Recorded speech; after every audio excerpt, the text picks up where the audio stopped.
நல்ல தகப்பனே, எங்கள் சர்வ வல்லமை உள்ள ஆண்டவரே, இந்த அருமையான நாட்களுக்காக உமக்கு ஸ்தோத்திரம். நாட்களை விசேஷித்துக் கொள்ளுகிறவன் கர்த்தருக்கென்று விசேஷித்துக் கொள்ளுகிறான் என்ற வசனத்தின்படி ஆண்டவரே, இந்த 2 நாட்களை நாங்கள் உமக்கென்று விசேஷித்து கொண்டோம். ஆண்டவரே, எங்களுக்கு இம்மட்டுமாய் போதிக்கிறவர் நீராக இருக்கிறீரப்பா. இந்த 100 வாரமும் ஆண்டவருடைய கிருபை, இரக்கம், தயவு கூடந்ததுக்காக ஸ்தோத்திரம். ஞானம், அறிவு என்கிற பொக்கிஷம் உமக்குள்ள அடங்கி இருக்கிறது ஆண்டவரே. அதை எங்கள் மத்தியில் எங்கள் ஜனங்களுக்கு கொடுக்கிற தயவுக்காக உமக்கு நன்றி. உம்முடைய பாதப்படியில் எடுபடாத நல்ல பங்கு உண்டு என்று பார்க்கிறோமே. உம்முடைய பாதப்படிக்கு வருகிற ஒருவரையும் நீர் வெறுமனே திரும்பி அனுப்பினதே இல்லை ஆண்டவரே. இந்த மாலை வேளையிலும் நீர் எங்களுக்கு போதித்து நாங்கள் கற்றுக்கொள்ள வேண்டிய காரியங்களை எங்களுக்கு சொல்லித் தருவீராக. மகிமையுள்ள கரத்தில் தாழ்த்துகிறோம் எங்கள் ஆண்டவர் இயேசுவின் நாமத்தில் பிதாவே. அல்லேலூயா. இந்த எருசலேமை குறித்து நீங்கள் வேதபாடம் படிக்கிறபடியினாலே எருசலேமை குறித்து நீங்கள் தெரிந்து கொள்ள வேண்டிய மிக முக்கியமான ஒரு ஆவிக்குரிய சத்தியம் உண்டு. அதற்கான ஆதார வசனம் தான் நீங்கள் வாசித்த கலாத்தியர்கள் நிருபம் 4ஆம் அதிகாரம் 22 முதல் 26 வரை. அதில் குறிப்பாக 24வது வசனத்திலே பவுல் சொல்லுகிறார், இவைகள் ஞான அர்த்தம் உள்ளவைகள். ஞான அர்த்தம் அப்படின்னா என்ன அர்த்தம் அப்படின்னு கேட்டிங்கன்னா, இவையெல்லாம் ஸ்பிரிச்சுவல் தாட். ஸ்பிரிச்சுவல், அதுக்கு ஒரு ஆவிக்குரிய அர்த்தம் உண்டு. அதை புரிந்து கொள்ளுகிறது தான் நமக்கு முக்கியம். அதுதான் சபைக்கான ஸ்பெஷாலிட்டி.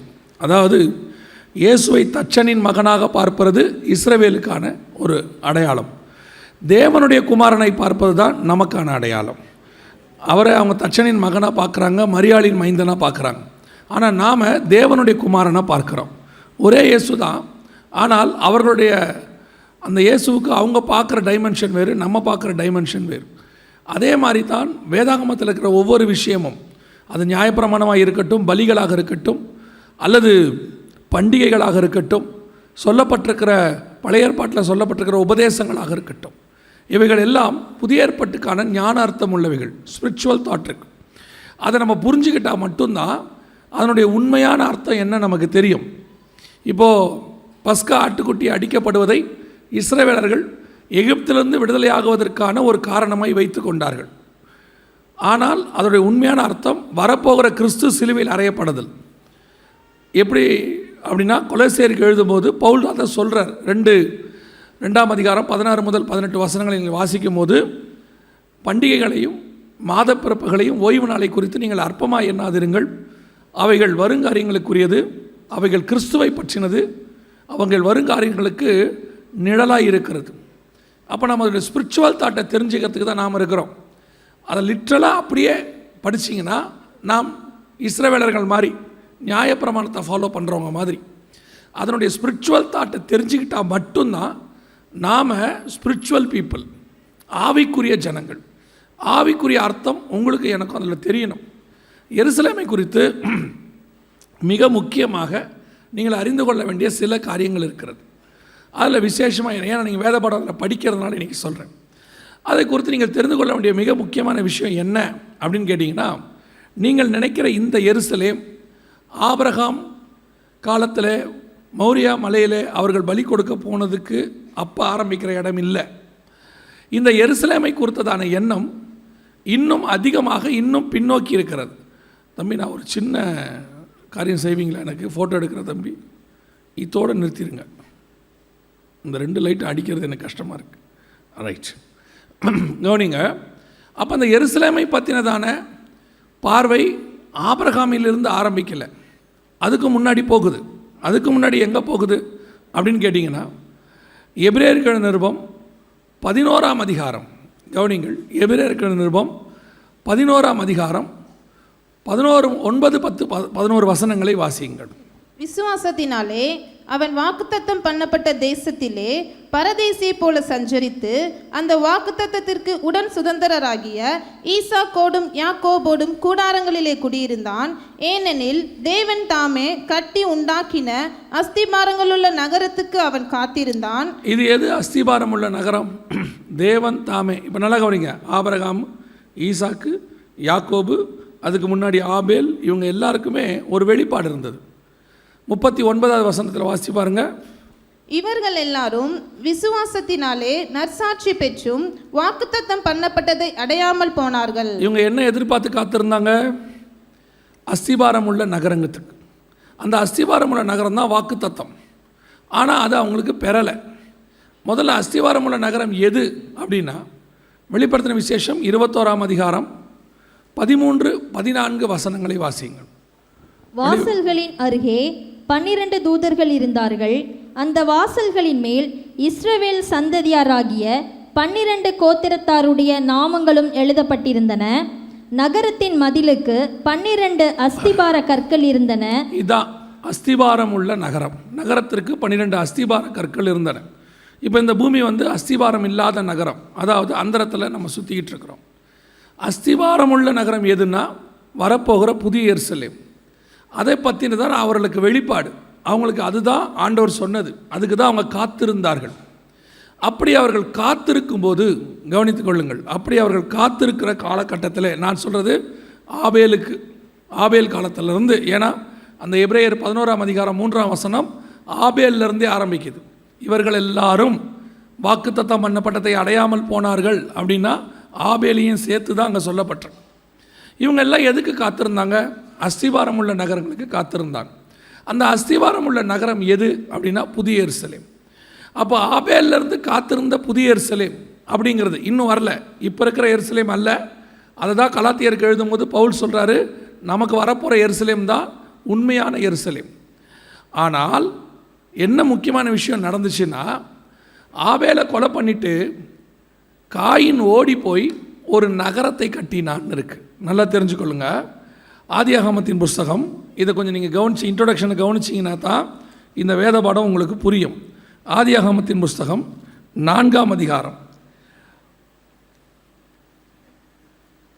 17வது வசனம். காயின் தன் மனைவியை அறிந்தான், அவள் கர்ப்பவதியாகி ஏனோக்கை பெற்றாள். அப்பொழுது அவன் ஒரு பட்டணத்தை கட்டி அந்த பட்டணத்துக்கு தன் குமாரனாகிய ஏனோக்குடைய பெயரை இட்டான். பட்டணம் கட்டணுங்கிற எண்ணம் ஏன் காயினுக்கு வந்துச்சு? ஆண்டவர் காயினுக்கு சொன்னது என்ன வார்த்தை? நீ அலைந்து திரிந்து கொண்டிருப்பாயின்னு தான் சொன்னார். இங்கிலீஷில் அழகாக ஒரு டிரான்ஸ்லேஷனில் நோமாடிஸ்ன்னு இருக்கும், சில டிரான்ஸ்லேஷனில் ஃபியூஜிட்டிவ் அப்படின்னு இருக்கும். அகதியாக இருப்பாயின்னு ஆண்டவர் சொன்னார். அதான் காயினுக்கு கர்த்தர் கொடுத்த அழைப்பு. அவன் அகதியாக தான் இருக்கணும். அதுக்கு பின்னாடி ரீசன் இருக்குது. ஆனால் திடீர்னு காயினுக்கு நகரம் கட்டுகிற ஆசை வந்து விட்டது. போய் ஒரு பட்டணம் கட்டினான் அப்படின்னு இருக்கு.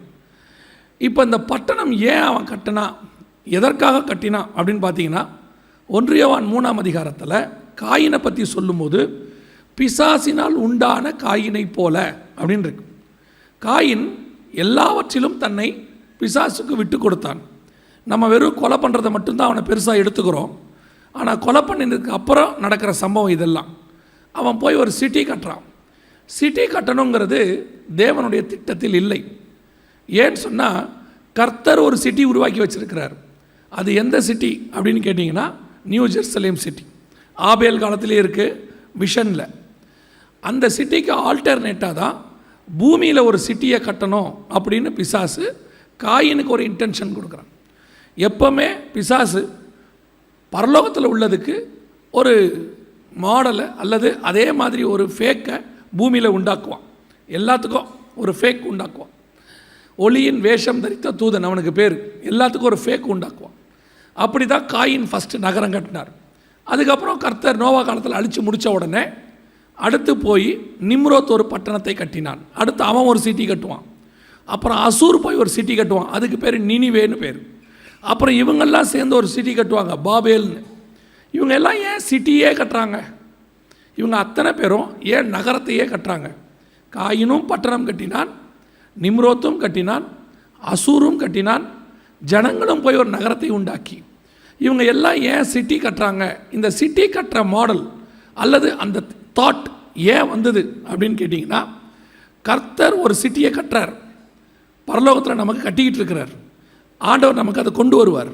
அப்படி பரலோகத்தை விட்டு அது இறங்கி வந்ததுன்னு இருக்குது. அப்படி வரும்போது அந்த சிட்டி தான் நமக்கு வாக்குத்தத்தம் பண்ணப்பட்டது. அதுக்கு பேர் நியூ ஜெருசலேம். அந்த சிட்டிக்கு ஆல்டர்னேட்டாக மனுஷனுக்காக உருவாக்கப்பட்ட சிட்டி தான் இந்த உலகத்தில் கட்டப்படுகிற எல்லா சிட்டி. ஜனங்களுக்கு எப்போவுமே பாருங்கள், எங்கே இருக்கிறவனும் சிட்டிக்கு வரணும்னு தான் ஆசைப்படுவான். சிட்டிக்கு வரணும். ஏன்னு கேட்டிங்கன்னா, சிட்டிக்குள்ளே தான் எல்லா ஃபெசிலிட்டிஸும் இருக்கும். நம்ம இன்றைக்கி அப்படி தானே சொல்கிறோம், சிட்டிக்குள்ளே தான் எல்லாமே இருக்கும். காயின் கட்டின சிட்டிக்குள்ளே பாருங்கள் எல்லாமே இருக்கும். வேறு எங்கேயுமே அதை பற்றி சொல்லியிருக்காது. காயின் கட்டுற சிட்டியில் போய் பார்த்தீங்கன்னா மீடியா இருக்கும், கிண்ணறம், நாதஸ்வரம், ட்ரேடு இருக்கும், அதாவது வியாபாரம் இருக்கும், உள்ளுக்குள்ளே பிஸ்னஸ் நடக்கும், எல்லாமே இருக்கும். உள்ளுக்குள்ளே இன்வென்ஷன்ஸ் இருக்கும், கண்டுபிடித்தான். இவ்வளவும் எங்கே இருக்கும்? சிட்டிக்குள்ளே இருக்கும். இதான் காயினுடைய சிட்டியினுடைய பவர். அதுக்கப்புறம் பாபேல் சிட்டி, சகல அருவருப்புகளுக்கும் வேசித்தனங்களுக்கும் தாய். அதுக்கப்புறம் நினிவே, உங்களுக்கு தெரியும் நினிவே பற்றி, சனகரி பற்றி தெரியும். அப்புறம் தீரு, எல்லாமே பாருங்கள் சிட்டி. ஸோ இப்போ ஆண்டவர் என்ன பண்ணுறாரு, பிசாசு ஒரு ஹெட் குவார்ட்டர்ஸ் சிட்டி பூமியில் உண்டாக்கணும்னு நினைக்கும் போது கர்த்தர் என்ன செய்கிறாரு, அவருடைய மாடல் வரப்போகிற நியூ ஜெருசலேம், அதனுடைய மாடலை அவரே பூமியில் உண்டாக்குறார். அதுக்கு பேர் தான் இப்போ இருக்கிற எருசலேம். இப்போ இருக்கிற எருசலேம் மாடல். நியாயப்பிரமாணம் என்பது ஒரு மாடல். வந்த சுயாதீன பிரமாணம் இப்போ நம்ம ஃபாலோ பண்ணிட்டு இருக்கோமே, இதுதான் ஒரிஜினல். அன்னைக்கு பஸ்கா ஆட்டுக்குட்டி அடிக்கப்பட்டது மாடல், இயேசு அடிக்கப்பட்டது ஒரிஜினல். அங்கே ஒவ்வொரு பண்டிகையும் மாடல். இப்போ அந்த பண்டிகைக்கான நிஜம் 50வது நாளில் ஒரு பண்டிகை கொண்டாடுவாங்க, அதுதான் பெந்தகோஸ்தே பண்டிகைன்னு இப்போ நம்ம சொல்கிறோம்.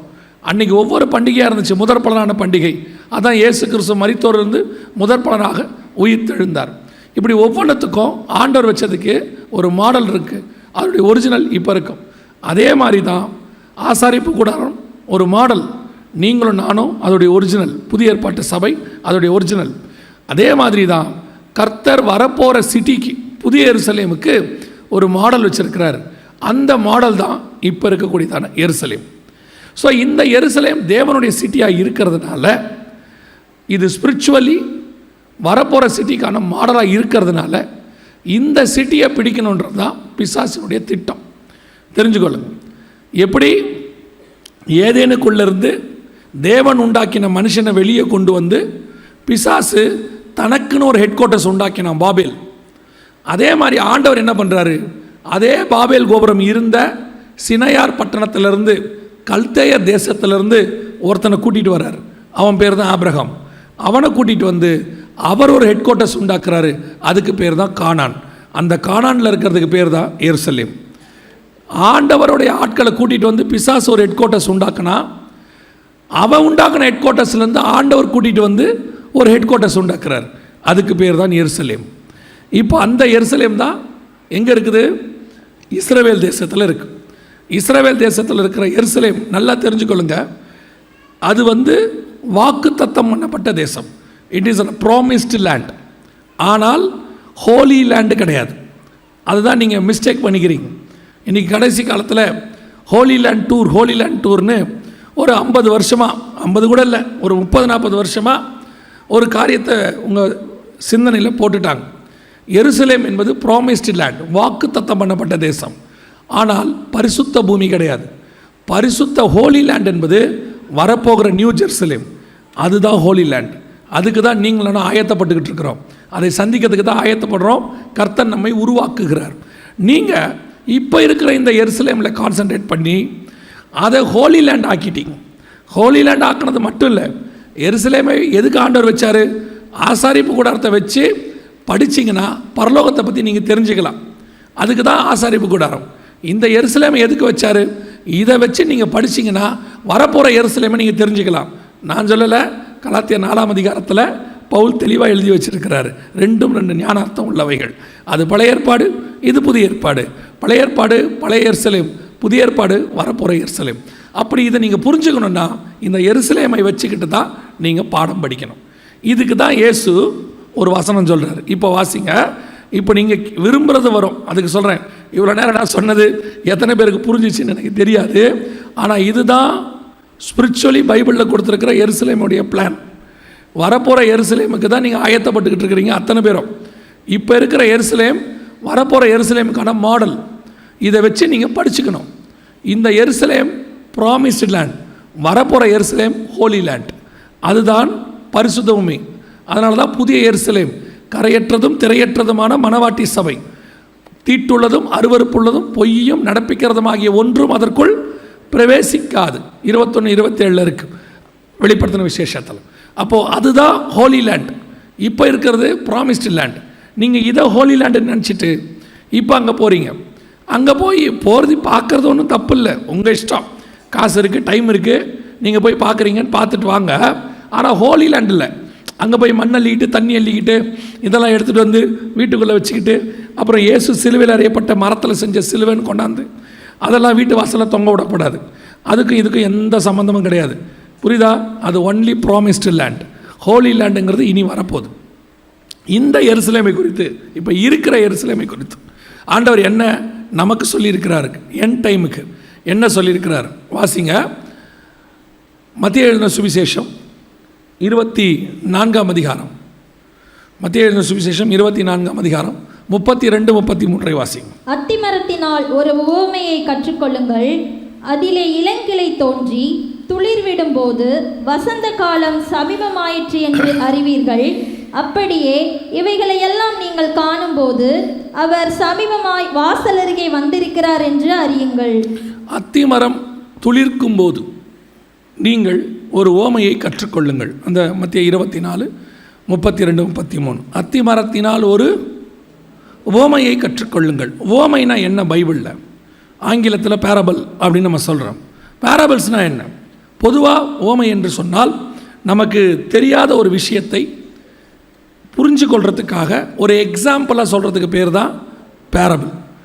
ஒரு ஃப்ளைட்டே நீங்கள் பார்க்காத ஊரில் திடீர்னு அந்த ஊரில் இருக்கிற ஒரு பையன்கிட்ட நான் ஃப்ளைட்டில் வந்தேன் அப்படின்னா, ஃப்ளைட்டா அப்படின்னா என்னென்ன எப்படின்னா இருக்கும் அப்படின்னா, இந்த பறவை மாதிரி பறக்கும்டா அப்படின்னு சொல்கிறோம்ல, அந்த மாதிரி அப்படிங்கிற எக்ஸாம்பிள். அதற்கு பேர் தான் ஓமை. ஆனால் பைபிளை பொறுத்த வரைக்கும் ஓமைனா என்ன, பேரபிள்னா என்ன வாசிங்க. மத்தேயு எழுதின சுவிசேஷம் 13ஆம் அதிகாரம் 9, 10 வசனங்களை வாசிங்க.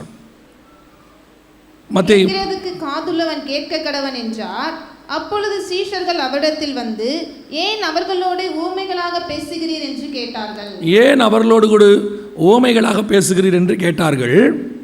தொடர்ந்து வாசிங்க. அவர்களுக்கு அவர் பிரதியுத்தரமாக, பரலோகத்தின் ராஜ்யத்தின் ரகசியங்களை அறியும்படி உங்களுக்கு அருளப்பட்டது, அவர்களுக்கோ அருளப்படவில்லை. அப்போ ஓமைனா எதை குறிக்குது? ஓமைனா எதை குறிக்குது? பரலோகத்தின் ராஜ்யத்தின் ரகசியம்னு அர்த்தம். உலகத்தை பொறுத்த வரைக்கும் ஓமைனா எக்ஸாம்பிள். ஆனால் பைபிளை பொறுத்த வரைக்கும் ஓமைனா the secret of heaven, heavenly secrets. பைபிளில் மட்டும் புதிய ஏற்பாட்டில் குறைஞ்சபட்சம் 27 ஓமை இருக்குது. ஒவ்வொரு ஓமைக்குள்ளேயும் ஒரு ஹெவனுடைய சீக்ரெட் இருக்கும். ஒரு சிலர் 31ன்னு சொல்கிறாங்க, ஒரு சிலர் 27ன்னு சொல்கிறாங்க. அவங்களுடைய தியானத்தின் அடிப்படையில் இருக்குது. அப்படி இருக்கும்போது இந்த ஓமை ஒவ்வொன்றுத்துக்கு பின்னாடியும் ஒரு சீக்ரெட் இருக்குது. நம்ம எல்லாத்தையும் இப்போ பார்க்கல, நாம் எடுத்துக்கிட்ட செய்திக்கு நேராக வந்துடுவோம். 24, 32, 33 மத்தியையும். அத்தி மரத்தினால் ஒரு ஓமைனா என்ன அர்த்தம்? இப்போ அந்த வசனம் எப்படி படிக்கலாம்? அத்தி மரத்தினால் பரலோகத்தின் ரகசியத்தை கற்றுக்கொள்ளுங்கள். அப்போ அத்திமரம்னா என்ன? அத்திமரத்தினால் கற்றுக்கொள்ளுங்கள்னா அத்திமரம் என்பது எதை குறிக்கிறது? வேதாகமத்தில் கரெக்ட். ஆனால் இஸ்ரவேலை மட்டும் குறிக்காது. இஸ்ரவேலில் 3 முக்கியமான விஷயம் இருக்குது. பைபிளில் 3 முக்கியமான விஷயத்தை கர்த்தர் கையாளுறார். ஒன்று அத்திமரம், இன்னொன்று திராட்சை செடி, இன்னொன்று ஒலிவ மரம். 3ம் கர்த்தர் நிறைய இடத்துல ஓமையில் கையாளக்கூடியது. இந்த திராட்சை செடி என்பது எதை குறிக்கிறது? வாசிங்கள். ஏசாயா தீர்க்கதரிசன புஸ்தகம் 5ஆம் அதிகாரம் 7வது வசனத்தை வாசிங்கள். ஏசாயா புஸ்தகம் 5ஆம் அதிகாரம் 7வது வசனம். சேனைகளின் கர்த்தருடைய திராட்சை தோட்டம் இஸ்ரவேலின் வம்சமே. அப்ப திராட்சை தோட்டம் என்பது எதை குறிக்குது? இஸ்ரவேலின் வம்சத்தை குறிக்கிறது. ஒலிவ மரம் என்பது எதை குறிக்கிறது? சகரியாவின் புஸ்தகம் 6ஆம் அதிகாரம் 4வது வசனம் வாசிங்க. 14வது வசனம் மன்னிக்கணும். இல்லை, வெளிப்படுத்தல் 11:4 வாசிங்க. வெளிப்படுத்தல் 11:4.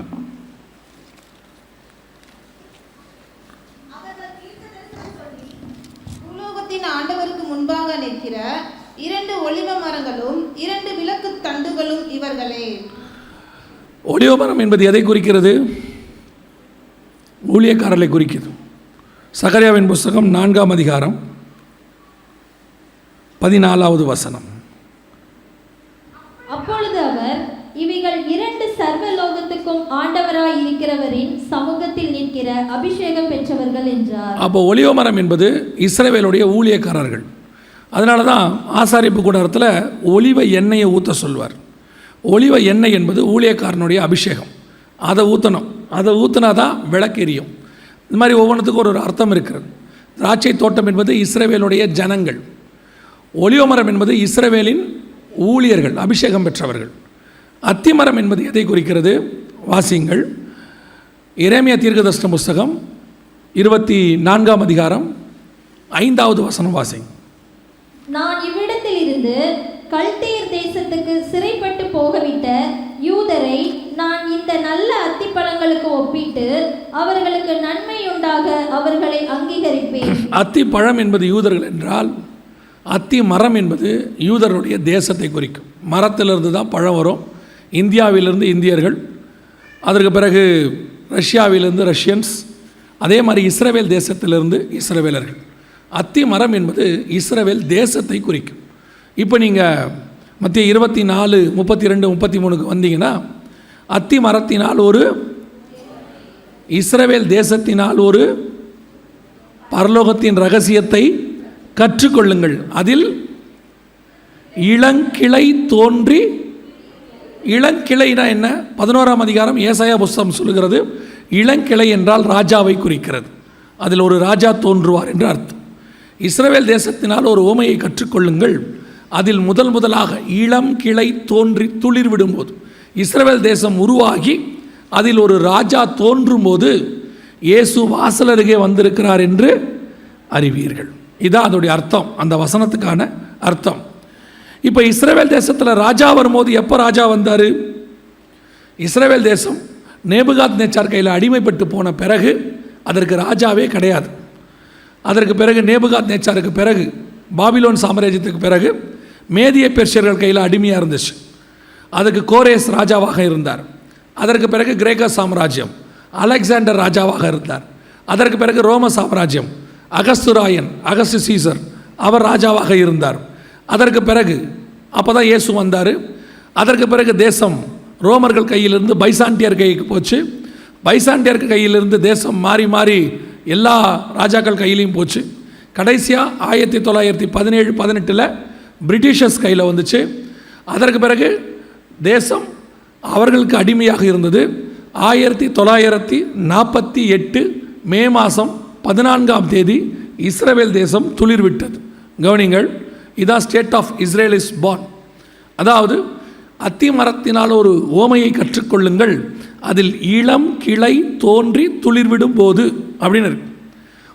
முதல்ல ராஜா, அந்த தேசம் உருவாகி ராஜா வரும்போது, தேசம் 1918 வந்துருச்சு பால்ஃபர் டிக்ளரேஷன் மூலமாக. ஆனால் அதுக்கு ராஜா இல்லை, பிரைம் மினிஸ்டர் இல்லை, பிரசிடெண்ட் கிடையாது. அதுக்கு ஒரு இங்கிலாந்துடைய கண்ட்ரோலுக்கு கீழே ஒரு சுயாதீனமான ஒரு தேசமாக இருந்துச்சு. ஆனால் இண்டிபெண்டன்ஸ், தனிப்பட்ட ஒரு தேசமாக பிரைம் மினிஸ்டரோடு கூட ஒரு தேசமாக அவங்க உருவானது 1948 மே 14. இதான் மத்திய 24, 32, 33 தீர்க்க தரிசனம் நிறைவேறின நாள். ஆனால் இதுக்கு இன்னொரு அர்த்தம் நமக்கு இதில் தொடர்பு இருக்குது. நமக்கு என்ன தொடர்பு இருக்குது அப்படின்னு கேட்டிங்கன்னா, இதே சம்பவம் லூக்கா எழுதின சுவிசேஷம் 21ஆம் அதிகாரம் 29, 30 வாசியுங்கள். லூக்கா எழுதின சுவிசேஷம் 21ஆம் அதிகாரம் 29, 30. அன்றியும் அவர்களுக்கு ஒரு உவமையை சொன்னார். அத்தி மரத்தையும் மற்றெல்லா மரங்களையும் பாருங்கள், அவைகள் துளிர்க்கிறதை நீங்கள் காணும்போது வசந்த காலம் சமீபமாயிற்றென்று அறிவீர்கள். இதே விஷயத்தை லூக்கால வரும்போது அத்தி மரத்தை மட்டும் சொல்லலை, அத்தி மரத்தையும் மற்ற எல்லா மரங்களையும் பாருங்கள், அவைகள் துளிர்க்கிறதை நீங்கள் காணும்போது. ஏன் அப்படின்னா இதை உங்களுக்கு ஸ்பெசிஃபை பண்ணி சொல்கிறேன்னா, இஸ்ரவேல் தனியாக பிரகடனப்படுத்தப்பட்டது 2-3 தடவை இருக்குது. உதாரணமாக முதலாவது எகிப்திலேருந்து விடுதலையாக்கி வந்தாங்க. அப்போது அவங்களுக்கு ராஜா இல்லை. முதலாக தாவீது தேவனால் ராஜாவாக்கப்பட்டார். சவுல் மனுஷங்க கேட்டாங்கன்னு ஆண்டவர் கொடுத்தார். ஆனால் அஃபிஷியலாக தாவீது தான் கிங்கு. பட் ஆண்டவர் கேட்டாங்க, ஜனங்க கேட்டாங்கன்னு சவுலை ஆண்டவர் வந்து ஒரு 40 வருஷத்துக்கு ராஜாவாக கொடுத்தார். அப்புறம் ராஜ்யபாரம் போயிடுச்சு. அப்புறம் அவங்க திரும்பி வராங்க நெகேமியா பீரியடில். அப்புறம் எஸ்ரா, அப்புறம் வந்துட்டு செருபாபேல், இவங்க தலைமையில் 3 பேட்சாக வராங்க. அப்படி வரும்போதும் அவங்களுக்கு ராஜா இல்லை. அதற்கு பிறகு அவங்க திரும்பி அவங்க தேசத்துக்கு போனது இப்போ தான் 1948. அதற்கு பிறகு கிபி 70 சிதறடிக்கப்பட்டாங்க. 1948 திரும்பி வந்தாங்க. வேதம் சொன்னபடி அத்திமரம் துளிர் விட்டது. ஆனால் என்ன ஸ்பெஷாலிட்டினா, எகிப்திலேருந்து வரும்போது இஸ்ரவேல் விடுதலையாச்சு. செருபாபேல் தலைமையில் வரும்போதும் அவங்க தான் வந்தாங்க. ஆனால் இந்த ட்ரிப்பு மட்டும்தான் இஸ்ரவேல் கூட ஏறக்குறைய 60 நாடுகள் துளிர்த்தது. 1948 இஸ்ரேல், 1947 இந்தியா, 1948 ஸ்ரீலங்கா, 1947 வந்து பாகிஸ்தான், இப்படி எல்லா நாடுகளும் துளிர்த்தது. ஏறக்குறைய எருசலேம் தலைநகராகிற வரைக்கும், அதாவது எருசலேம் அவங்க கைக்கு வர வரைக்கும் 1967 வரைக்கும் நாடுகள் துளிர்த்து கொண்டே இருந்துச்சு. இஸ்ரவேல் கூட நிறைய நாடுகள் துளிர்த்தது, தனி நாடாக மாறியச்சு. லூக்கால சொன்ன சுவிசேஷம், லூக்கால சொன்ன ஓமையும் அங்கே தான் நிறைவேறுச்சு. அத்தி மரமும் துளிர்த்தது, கூட மற்ற மரங்களும் துளிர்த்தது. இந்த லூக்கால சொன்ன 21, 29, 30 நிறைவேறிடுச்சு. மத்தியாயில சொன்ன 24, 32, 33 நிறைவேறி விட்டது. எதுக்காக இதை நான் உங்களுக்கு சொன்னேன்னா, 3வது முறை இஸ்ரவேல் துளிர்க்கும் போது கூட நம்ம தேசமும் துளிர்த்திருக்கிறது. அதே காலகட்டத்தில் தான் நீங்கள் நான் விடுதலையாக்கப்பட்டோம். அவங்க 1948 மே, நம்ம 1947 ஆகஸ்ட்.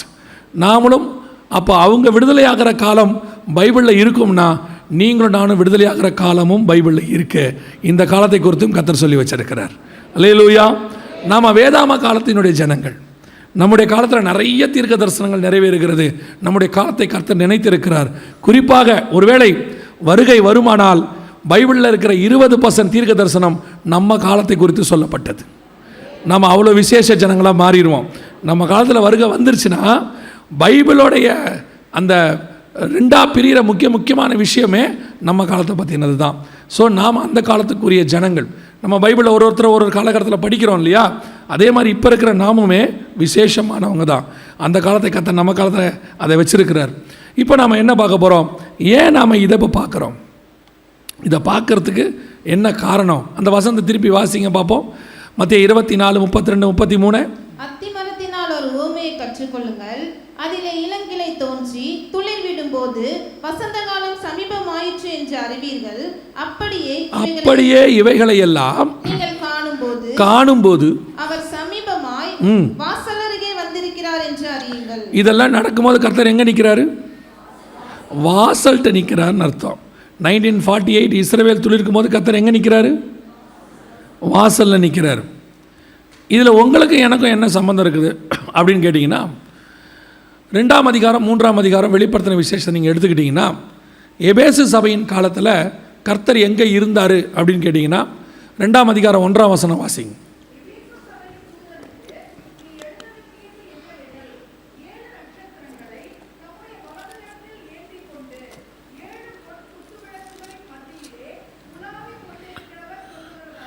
இப்போ அவர் எங்கே இருக்கிறாரு? 7 பொன் குத்து விளக்குகளின் மத்தியிலே உலாவுகிறவர் சொல்லுகிறதாவது அப்படின்னு இருக்கு. ஆனால் 7வது சபைக்கிட்ட வரும்போது கர்த்தர் எங்கே நிற்கிறார் பாருங்க. 3ஆம் அதிகாரம் 20வது வசனம் வாசிங்க. வெளிப்படுத்தல் வாசற்படியிலே நின்று தட்டுகிறேன். ஒருவன் என் சத்தத்தை கேட்டு கதவை திறந்தால் அவனிடத்தில் நான் பிரவேசித்து அவனோடே போஜனம் பண்ணுவேன், அவனும் என்னோட போஜனம் பண்ணுவான். இப்போ இயேசு எங்கே நிற்கிறாரு? வாசப்படி நிற்கிறார். 1வது சபையின் காலத்தில் இயேசு எங்கே இருந்தார்? நடுவில் இருந்தார். 7 சபைகளுக்கு நடுவில். ஆனால் 7வது சபையின் காலத்தில் எங்கே நிற்கிறாரு? வாசப்படி. அத்திமரம் துளிர்க்கும் போது அவர் எங்கே நிற்பார்? வாசப்படி. அப்போ அத்திமரம் துளிர் விடுகிற காலமோ, அதாவது இஸ்ரவேல் விடுதலையாகி ராஜா உருவாகுகிற காலமோ, 7வது சபையின் காலமும் ஒரே காலம். புரியுதா? நடுவில் ஆரம்பித்தவர் வாசல்கிட்ட வந்து நிற்பார். அத்திமரம் துளிர்க்கும் போது கர்த்தர் எங்கே வந்து நிற்பார்? வாசல்கிட்ட வந்து நிற்பார். அப்போ கிபி 70 நடுவில் நின்ற ஆண்டவர் 1948 எங்கே வந்துட்டார்? வாசல்கிட்ட வந்துட்டார். இப்போ இஸ்ரவேல் துளிர்த்து 1948 ராஜா வந்த பிறகு கரெக்டாக ஆண்டவர் வாசல்கிட்ட வந்தார். 1948 70 வருஷம் கணக்கு பண்ணிக்கோங்க. ஒரு தலைமுறைன்னு சொல்லுவாங்க. அதாவது ஒவ்வொரு கணக்கு சொல்லுவாங்க. அதில் 70 வருஷம் பைபிளில் ஒரு கணக்கு. கரெக்டாக பார்த்தீங்கன்னா 2018 எருசலேம் தலைநகராக மாறிச்சு. இயேசு வாசல் படிக்கு வந்து 70 வருஷம் முடியும் போது எருசலேம் தலைநகராக மாறிவிட்டது. அல்லேலூயா. இந்த காரியம் புரியுதா உங்களுக்கு? நாம் எந்த காலத்து ஜனங்கன்னு தெரிஞ்சுக்கோங்க. நாம் கடைசி காலத்தினுடைய மிக முக்கியமான ஜனங்கள்.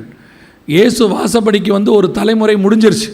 2018 ஒரு 70 ஆண்டு காலம் முடியுது. பலத்தின் மிகுதியினால் 80 இஸ்ரவேலுக்கு சொல்லும் போது மோசே சொல்லுவார், அவனுடைய ஆயுசு காலம் எவ்வளவு? 70. பலத்தின் மிகுதியினால் 80. 70 தாண்டி போயிட்டு இருக்குது. கரெக்டாக 70 முடிஞ்சிச்சு. 2019 கோவிட் வந்துச்சு. கோவிட் எப்போ வந்துச்சு? கோவிடுக்கு பேர் என்னது? COVID-19. 18 முடிஞ்சிச்சு. 19 உலகத்தினுடைய அழிவுகள் ஆரம்பிச்சிருச்சு. கோவிட் முடிஞ்சிச்சு, பஞ்சம் வருது. பஞ்சம் முடிய போது யுத்தம் வரும். யுத்தம் முடியும் போது நேச்சுரல் கலாமிட்டி, பருவநிலை மாற்றத்தின் வழியாக 6ஆம் முத்திரை வரும். முடியும் போது இவைகள்லாம் சம்பவிக்க தொடங்கும் போது, இதெல்லாம் ஆரம்பிக்கும் போது உங்கள் மீட்பு சமீபமாக இருப்பதால் நீங்கள் நிமிர்ந்து பார்த்து தலைகளை உயர்த்துங்கள் என்று கர்த்தர் சொல்லுகிறார். அல்லேலூயா. இதெல்லாம் சம்பவிக்க ஆரம்பிக்கும் போது எங்கே வரும்? வருகை வரும். அப்படி தான் ஆண்டவர் சொல்கிறார். மத்தேயு எழுதின சுவிசேஷம் 24ஆம் அதிகாரம் 25வது வசனம் வாசிங்க பாப்போம்.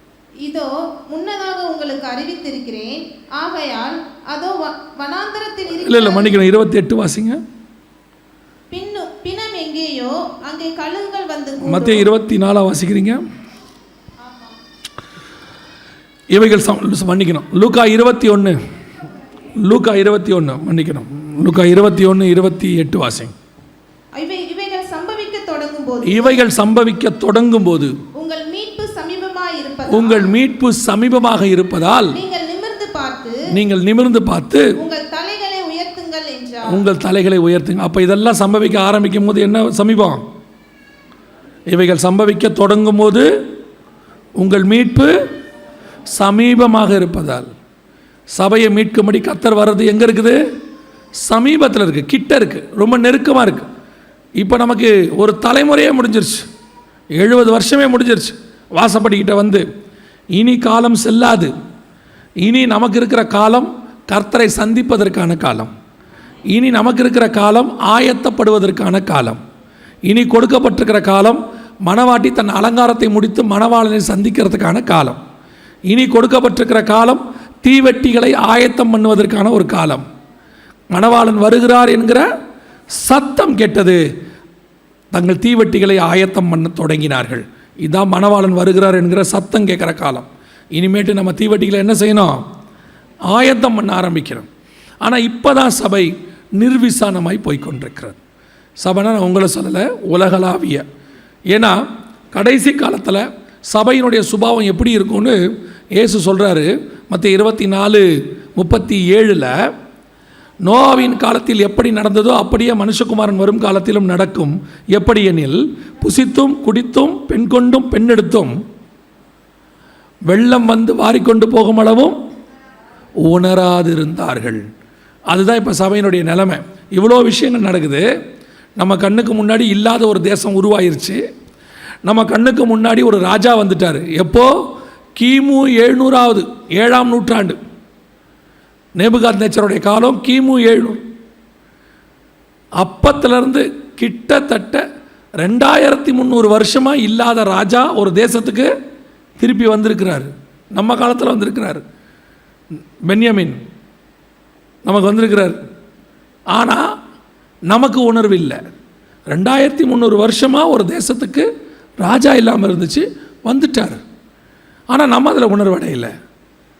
இப்போது இஸ்ரவேல் என்பது 3 முக்கியமான காரியங்களை உள்ளடக்கியதாக இருக்குது. இது 3 இருந்தால் தான் இஸ்ரவேல் தேசம்.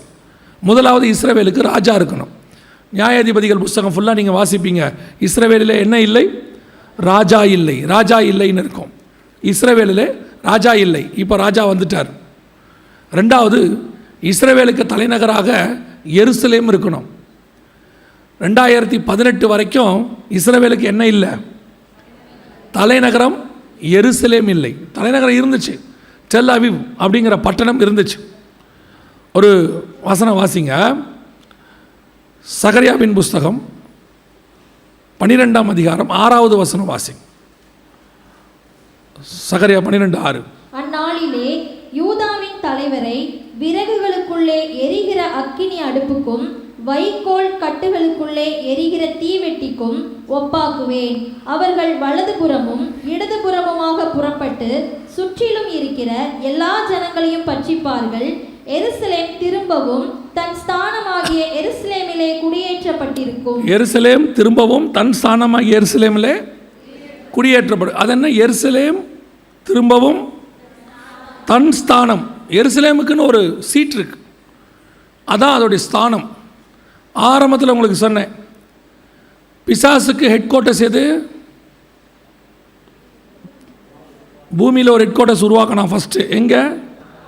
பாபேலில். அதுக்கு முன்னாடி காயின் கட்டினா, அப்புறம் நினிவே, பாபேலுக்கு அப்புறம் நினிவே, அதுக்கப்புறம் தீரு, இப்போ ரோம். இப்படி அடுத்தடுத்து வந்துக்கிட்டே இருக்கும். ஏன்னா பிசாசோடைய ஹெட் குவார்ட்டர்ஸ் ஒவ்வொன்றத்தையும் கர்த்தர் அழிச்சிக்கிட்டே வர்றார். ஆனால் கர்த்தருக்கு ஒரே ஹெட் குவார்ட்டர்ஸ் தான். ஆரம்பத்திலிருந்து இப்போ வரைக்கும் கர்த்தருக்கு ஒரே ஹெட் குவார்ட்டர்ஸ் தான். வரப்போகிற நியூ ஜெருசலேமுக்கு மாடலாக வச்சுருக்கிறார். எந்த ஹெட் குவார்ட்டர்ஸு? இப்போ இருக்கிற ஜெருசலேம். அப்போ இந்த ஜெருசலேமுடைய ஸ்தானம் என்பது கர்த்தருடைய ஹெட் குவார்ட்டர்ஸ், தலைநகரம்னு அர்த்தம், கேபிட்டல் சிட்டி. எருசலேம் முதல்ல எப்போ கேபிட்டல் ஆச்சு தெரியுமா உங்களுக்கு? யார் காலத்தில் எருசலேம் கேபிட்டல் ஆச்சு? வேத பாடம் படிச்சிருக்கீங்களே, நான் கொஞ்சம் ரெஸ்ட் எடுக்கலான்னு கேட்டேன். யார் காலத்தில் எருசலேம் முதலாக தலைநகராக மாறிச்சு? சவுல் காலத்தில்.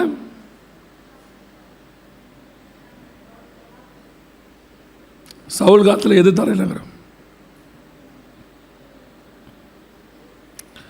நீங்கள் சொன்னது கரெக்ட். தாவீது காலத்தில் தான் எருசலேம் தலைநகராக மாறிச்சு. உங்களுக்கு ஒரு சந்தேகம் தானே இப்படி கேட்ட உடனே? வேறு ஏதாவது இருக்குமோ அப்படின்னு. பொதுவாக இந்தியன்ஸுடைய வீக்னஸ் அது. நீங்கள் கரெக்டாக தான் சொல்லியிருப்பீங்க, அப்படியா அப்படின்னா மாற்றிடுவீங்க. ஓ அது இல்லை போல். அமெரிக்கன் எம்பசியில் சொல்லுவாங்க, அதோடைய அமெரிக்கன் எம்பசி இன்சார்ஜ் ஒரு செமினாரில் சொன்னார், உலகத்திலேயே அமெரிக்காவுக்கு வருவதுக்கு அதிக தகுதி வாய்ந்த ஜனங்கள் யாருன்னா இந்தியன்ஸ் தான். அவ்வளவு நாலேஜ் அவங்களுக்கு. ஆனால் ஒரு சில நாட்டோட கம்பேர் பண்ணால் இந்தியன்ஸ் குறைவாக தான் வராங்க அங்கே. என்ன காரணம் அப்படின்னு ஒரு ஸ்ட்ராட்டஜி எடுத்தாங்க, ஸ்டாட்டிஸ்டிக்ஸ் மாதிரி பார்த்தாங்க. அதில் அவங்க கண்டுபிடிச்சது என்னென்னா, இந்தியன்ஸ்கிட்ட எல்லா குவாலிட்டியும் இருக்கும். எம்பசிக்கு இன்டர்வியூக்கு போவாங்க. இன்டர்வியூக்கு போகும்போது ஆர் யூ ஷுர் அப்படின்னு கேட்டால் அவ்வளோதான், முடிஞ்சிடுச்சு. அவர் ஒரு பதில் சொல்லிடுவார், கரெக்டாக பதில் சொல்லுவார். நீங்கள் திருப்பி ஆர் யூ ஷுர் அப்படின்னா சாரி மேம் அப்படின்ட்டுருவான், தப்பாக சொல்லிட்டோன்னு. அதில் தான் நம்மால் நிறைய ஃபெயில் ஆகிறது. இப்போ நீங்கள் எவ்வளோ கரெக்டாக சொன்னீங்க? யார் காலத்தில் ஆச்சு? அப்போ அதுக்கு பேர் என்ன தெரியுமா? தெரிஞ்சு வச்சுக்கோங்க, நீங்களாம் வேத பாடம் படிக்கிறதா சொல்கிறேன். எபூசுன்னு பேர் அதுக்கு பேர். எபூசு பட்டணம். தாவீது வந்த பிறகு தான் அதுக்கு பேர் எருசலேம். தாவீது வர வரைக்கும் அதுக்கு பேர் என்னது? எபூசு. ஏன்னா தாவீது தான் காட் ஆர்டன் பண்ண கிங்கு. அவன் பீரியடில் தான் அது என்னவா மாறணும்? தலைநகராக மாறணும். அது வரைக்கும் எருசலேம் சவுல் கையில் சிக்காது. சவுல் அதுக்கு ராஜாவாக முடியாது. ஹெட் குவார்ட்டர்ஸ் இல்லாமல் ராஜா இருந்தால் என்ன பிரயோஜனம்? அதுக்கு பேர் ராஜாவே இல்லை. ராஜானா கேபிட்டல் சிட்டியில் இருக்கணும், அவர் தான் கிங்கு. சவுல் கடைசி வரைக்கும் எங்கே இல்லை? கேபிட்டல் சிட்டியில் இல்லை. கேபிட்டல், தேவனுடைய கேபிட்டல் சிட்டிக்குள்ளே இருந்த ஒரே கிங், ஃபஸ்ட்டு கிங் யார்? டேவிட் தான். எபூசு பட்டணம்னு பேர். ஸோ எருசலேமுக்கு ஒரு ஸ்தானம் உண்டு. அது என்ன ஸ்தானம்? கேபிட்டல் சிட்டி, தலைநகரம். 1967 அதை பிடிச்சிட்டாங்க. ஆனால் 2018 வரைக்கும் அது தலைநகராக மாறவே இல்லை. ஏன்னா அந்த 70 வருஷம் முடிகிற வரைக்கும் அது என்ன செய்யலை? மாறலை. அந்த தலைமுறை புறஜாதியார் காலம் முடிவடைகிற காலம் வந்துருச்சு. இப்போ ஆண்டவர் திடீர்னு ஒரு ஆளை எழுப்புறாரு. சகரியா 12:6 நிறைவேறணுமே. எருசலேம் திரும்பவும் தன் ஸ்தானமாக எருசலேமில் குடியேற்றப்பட்டிருக்கும். இன்னைய வரைக்கும் நீங்கள் பாருங்கள், உலகத்திலேயே அமெரிக்காவுக்கு வந்த ஜனாதிபதியிலேயே எல்லாரும் அதிகமாக கிண்டல் பண்ணக்கூடிய ஒரே ஒரு ஜனாதிபதி இருக்கிறார். யார் தெரியுமா? Donald Trump. ட்ரம்ப்பை தான் அத்தனை பேர் என்ன செய்வாங்க? ட்ரோல் பண்ணுவாங்க. இன்றைக்கி பாஷையில் சொன்னால் ட்ரோல் பண்ணுவாங்க, கிண்டல் பண்ணுவாங்க, பைத்தியக்காரம்பாங்க, அறிவில்லை, முட்டாளும்பாங்க. நான் சொல்லுவேன், கர்த்தருடைய திட்டத்தை நிறைவேற்றுவதற்கு அறிவாளியை விட முட்டாள் தான் ரொம்ப முக்கியமான ஆள். ஏன் தெரியுமா? அறிவாளியை உட்கார வச்சிங்கன்னா அவன் கேள்வி கேட்டுக்கிட்டே இருப்பான். ஒரு சில நேரத்தில் கர்த்தர் பைத்தியங்களை தெரிந்து கொண்டார். எதுக்காக தெரியுமா? கேள்வி கேட்காம செய்வான். நமக்கு எதுக்கு வம்பு? ஐயா சொன்னார், செஞ்சுருவோம், அவ்வளோதான். உண்மையிலே சொல்கிறேன், ட்ரம்ப் ஒரு வகையில் தேவனுடைய ஊழியக்காரன். உடனே சொல்லுவாங்க, ட்ரம்ப்பை போய் ஜெகன் தேவனுடைய ஊழியக்காரன் என்று சொன்னாரே. எப்படி? நேபுகாத் நேச்சாரியா தேவனுடைய ஊழியக்காரன் தான் சொல்கிறார் அவர். கோரேச தேவனுடைய சித்தத்தை செய்கிற அத்தனை பேரும் தேவனுடைய ஊழியக்காரன். இந்த எருசலேமை தலைநகராக மாற்றணும்னா ரொம்ப காலமாக சீனியர் புஷ் காலத்திலேருந்து அதுக்கு முன்னாடியிலேருந்து அமெரிக்காவில் இருக்கிற யூதர்கள்கிட்ட ஓட்டு வாங்கணும்னு சொல்லி அங்கே இருக்கிற பிரசிடென்ட்ஸ் எலெக்ஷன் நிற்கும் போது என்ன சொல்லுவாங்கன்னா, நாங்கள் ஜெயிச்சா இஸ்ரவேலுக்கு என்ன செய்வோம்? எருசலேமை தலைநகராக மாற்றிடுவோம் அப்படின்பாங்க. உடனே இவங்களும் என்ன பண்ணுவாங்கன்னா, யூதர்களை நம்பி ஓட்டு போடுவாங்க. ஜெயித்த பிறகு என்ன சொல்லுவாங்க? நாங்கள் கூடி ஆலோசித்து சரியான முடிவெடுத்து எருசலேமை தலைநகராக அனௌன்ஸ் பண்ணுவோம் அப்படின்னு ஒரு 30-40 வருஷமாக யூதர்களை ஏமாற்றிட்டான். 1967 வந்த அப்புறம் வந்த எல்லா பிரசிடெண்ட்டும் இந்த வாக்குறுதியை சொல்லி சொல்லி அவங்கள யாரை ஏமாற்றிட்டாங்க? அது அவங்க ஏமாத்துறாங்கன்னு எடுத்துக்க முடியாது. கர்த்தருடைய நாள் வரல, அதனால் அது அப்படியே போயிடுச்சு. கர்த்தருடைய நாள் வந்தது 2018. திடீர்னு பார்த்தா ட்ரம்ப் எலெக்ஷனில் நிற்கிறாரு. முந்தினத்து ஒரு வீடியோ பார்த்தேன். ட்ரம்ப் எலெக்ஷனில் நிற்கிறதுக்கு முன்னாடி செலிப்ரிட்டிஸ் கிட்ட கேட்குறாங்க, பெரிய பெரிய ஆளுகிட்ட. ஒருத்தனும் சிரிக்கிறான். ட்ரம்ப்பெல்லாம் வந்தார்னா சான்ஸே இல்லைங்க. ஏன்னா அவர் ஏற்று நின்ற ஆள் ரொம்ப ஸ்ட்ராங்கான ஆள், பயங்கர ஸ்ட்ராங்கான ஆள். யார் நின்னாங்கன்னா, ஹிலாரி கிளின்டன் நின்னாங்க. கிளின்டனுடைய மனைவி. அந்த அம்மா பயங்கர எக்ஸ்பீரியன்ஸ்டு. ட்ரம்ப் பிஸ்னஸ் மேன், அவருக்கு பாலிட்டிக்ஸே தெரியாது. கர்த்தர் யாரை கொண்டு வராருன்னு பாருங்கள். எதுக்கு சொல்கிறேன்னு உங்களுக்கு சொல்கிறேன், ரீசன் இருக்குது. ட்ரம்ப் வராருன்னொன்னே எல்லாவனும் கிண்டல் பண்ணுறான். இந்த ஆள்லாம் வரவே மாட்டாங்க, அவன் பைத்தியக்காரன் அப்படின்லாம் சொல்கிறாங்க. அவன் ஜெயிக்க மாட்டான் அப்படிங்கிறாங்க. கடைசியில் பார்த்தா ட்ரம்ப் ஜெயிச்சிட்டார். உடனே என்னென்னமோ சொன்னானுங்க, ட்ரம்ப்பை ஏமாற்றிட்டாரு, அப்படி பண்ணிட்டாரு, இப்படி பண்ணிட்டாருன்னு சொல்லிட்டாருங்க. ட்ரம்ப் ஜெயிச்சு வந்தார். இப்போ ட்ரம்ப்பை கேட்டாங்க, நீங்கள் எலெக்ஷனுக்கு முன்னாடி ஒரு வாக்குறுதி கொடுத்தீங்களே, ஜெயிச்சு வந்தால் இஸ்ரவேலுக்கு தலைநகராக எருசலேமை மாற்றுவேன்னு, நீங்கள் செய்வீங்களா அப்படின்னு கேட்டாங்க. ட்ரம்ப் பிஸ்னஸ் மேன் இல்லை, அவருக்கு பாலிட்டிக்ஸ் தெரியாது. நேராக சொன்னார், செஞ்சுருவேன்னு சொன்னார். அப்போ தான் ட்ரம்ப்பை கொஞ்சம் சீரியஸாக பார்த்தாங்க எல்லாரும். என்னடா இருந்தாலும் விளையாட்டு பிள்ளையாக இருந்தால் சீரியஸாக சொல்கிறானே அப்படின்னு. ட்ரம்ப் ஜனவரி மாதம் 20ஆம் தேதி பதவி ஏற்கணும் 2018. அவர் 2017ஆம் மாதம் நவம்பர் மாதமே எலெக்ஷனில் ஜெயிச்சிட்டார். உடனே என்ன பண்ணாங்க, டிசம்பர் மாதம் 15ஆம் தேதி ஐநா சபையில் ஒரு தீர்மானம் கொண்டு 2 ஸ்டேட் சொல்யூஷன் ஒன்று கொண்டாந்து, எருசலேமை தலைநகராக மாற்றக்கூடாது, அது பாதி பாலஸ்தீனர்களுக்கு சொந்தம் அப்படின்னு சொல்லி யூஎன்ஓவில் ரெசல்யூஷன் கொண்டாண்டாங்க. தீர்மானம் கொண்டாந்தாச்சு. இப்போ யூஎன்ஓவில் இது வந்த உடனே ஒன்றும் பண்ண முடியாது பாருங்கள். உடனே ட்ரம்ப்பை கேட்டாங்க, யூஎன்ஓவில் இப்படி வந்துருச்சு, ஐநா சபையிலே வந்துருச்சு, இதுக்கு மேலே நீங்கள் என்ன பண்ணுவீங்கன்னு. ட்ரம்ப் இல்லை, அழகான பதில் சொன்னார். நீங்கள் புதுசாக ஒரு யூஎன்ஓ பார்ப்பீங்கன்னு சொன்னார். புது ஐநா சபை பார்ப்பீங்கன்னு. மிரண்டானுங்க. என்னடா சொல்கிற? ஏன்னா ஐநா சபை அவங்க ஊரில் தான் இருக்குது. ஐநாவுக்கு ஃபண்டு இவன் தான் கொடுக்குறான், பில்டிங்கும் இவங்க ஏரியாவில் தான் இருக்குது. நம்ம ஊரில் ஒரு ஒரு வேலை இருக்குது தெரியுமா, உங்களை காலி பண்ண வைக்கணும்னா கரண்ட் கட் பண்ணிடுவான், அடுத்து வாட்டர் கனெக்ஷன் கட் பண்ணிடுவான். இதெல்லாம் ட்ரம்ப் செஞ்சாலும் செய்வான். உடனே ட்ரம்ப்பை பார்த்து உடனே இவங்க என்ன பண்ணுறதுன்னு தெரில.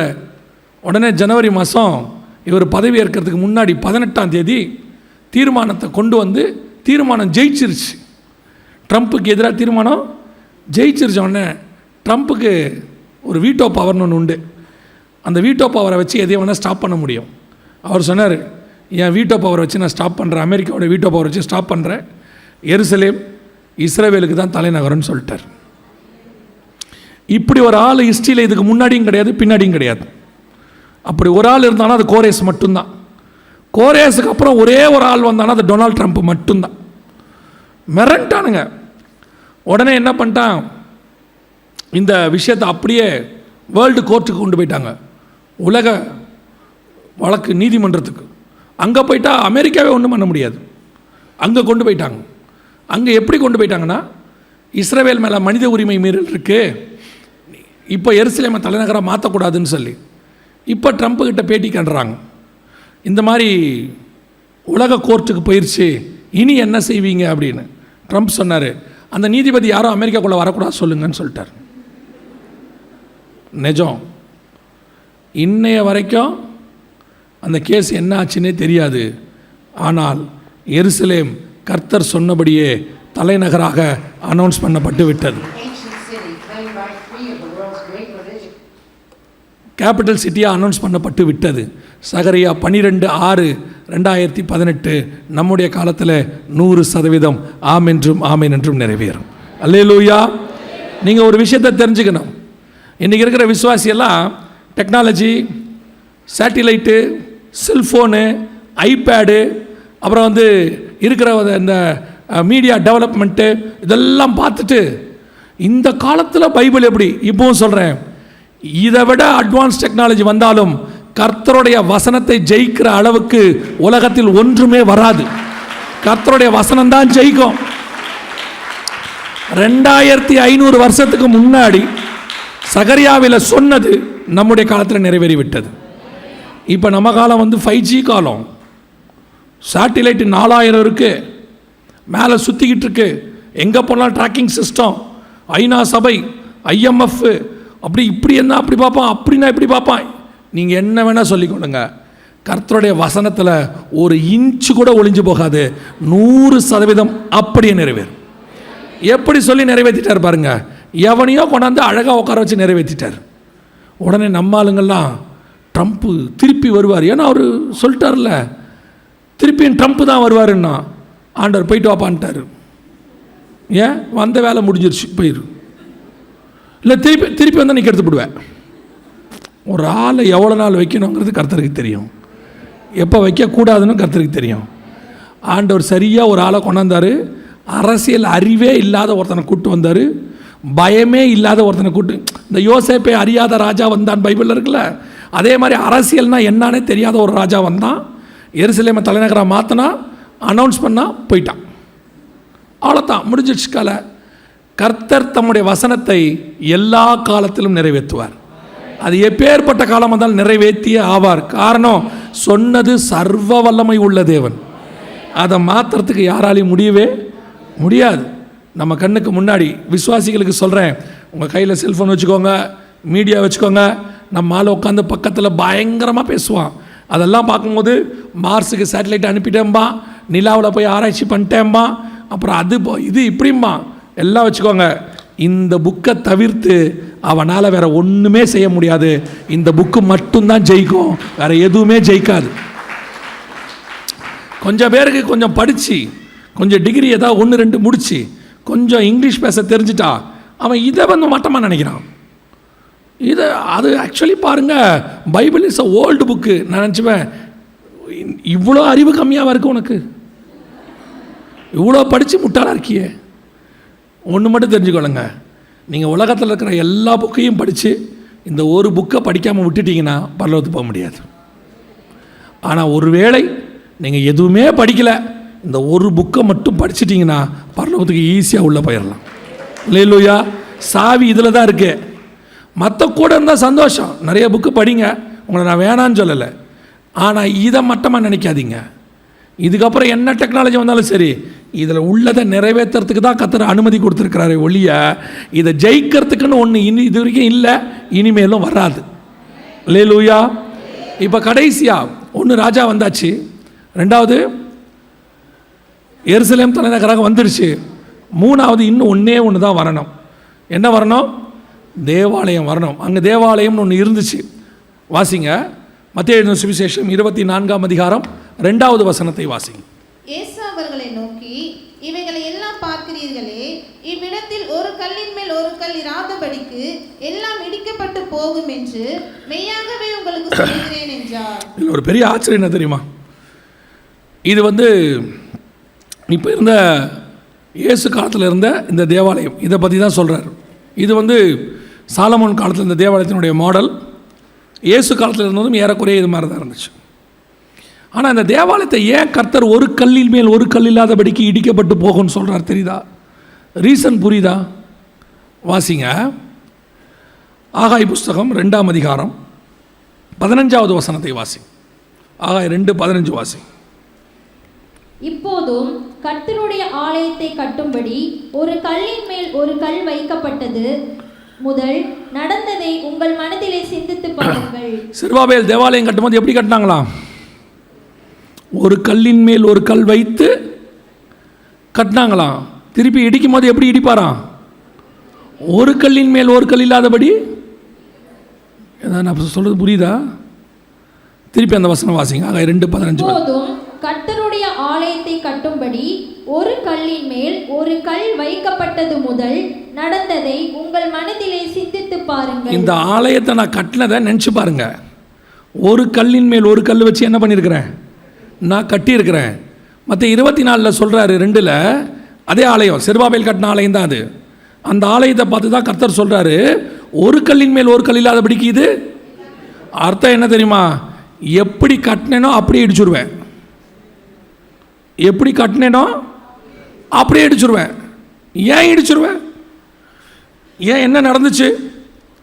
இவர் உள்ளே போகிறாரு. சர்ச்சுக்குள்ளே என்ன நடக்குது? டெம்பிள்குள்ளே என்ன நடக்குது? புறா வித்துக்கிட்டு இருக்கிறான். காசுக்காரர், வியாபாரிகள், அருவருப்பான காரியம் எல்லாம் உள்ளே இருக்குது. அவர் தான் கட்டினார். உள்ளே பார்த்தா அது சர்ச்சாவே இல்லை. என்னவா இருக்குது? கல்லர் குகையாக இருக்குது. கர்த்தர் பார்த்தாரு, எப்படி கட்டுறதுக்கு உனக்கு உதவி செஞ்சனோ அதே மாதிரி இடிப்பதற்கும் என்னால் முடியும். நிறைய பேர் என்ன நினச்சிக்கிறான்னா, கர்த்தர் கட்ட மட்டும்தான் செய்வார், என்ன செய்ய மாட்டார்? இடிக்க மாட்டார் அப்படின்னு. நல்லா தெரிஞ்சுக்கொள்ளுங்க. உங்கள் ஆவிக்குரிய வாழ்க்கையை கட்டுறதில் கர்த்தருக்கு ரொம்ப சந்தோஷம். அழகாக கட்டி கூட்டிகிட்டு வருவார். ஆனால் கர்த்தருக்கு அருவருப்பானது உள்ளே வந்துச்சு சொல்லி சொல்லி பார்ப்பார். பொறுமையாக காத்திருப்பார். ஒரு நாள் வரும், எப்படி கட்டினாரோ அப்படியே இடிப்பார்.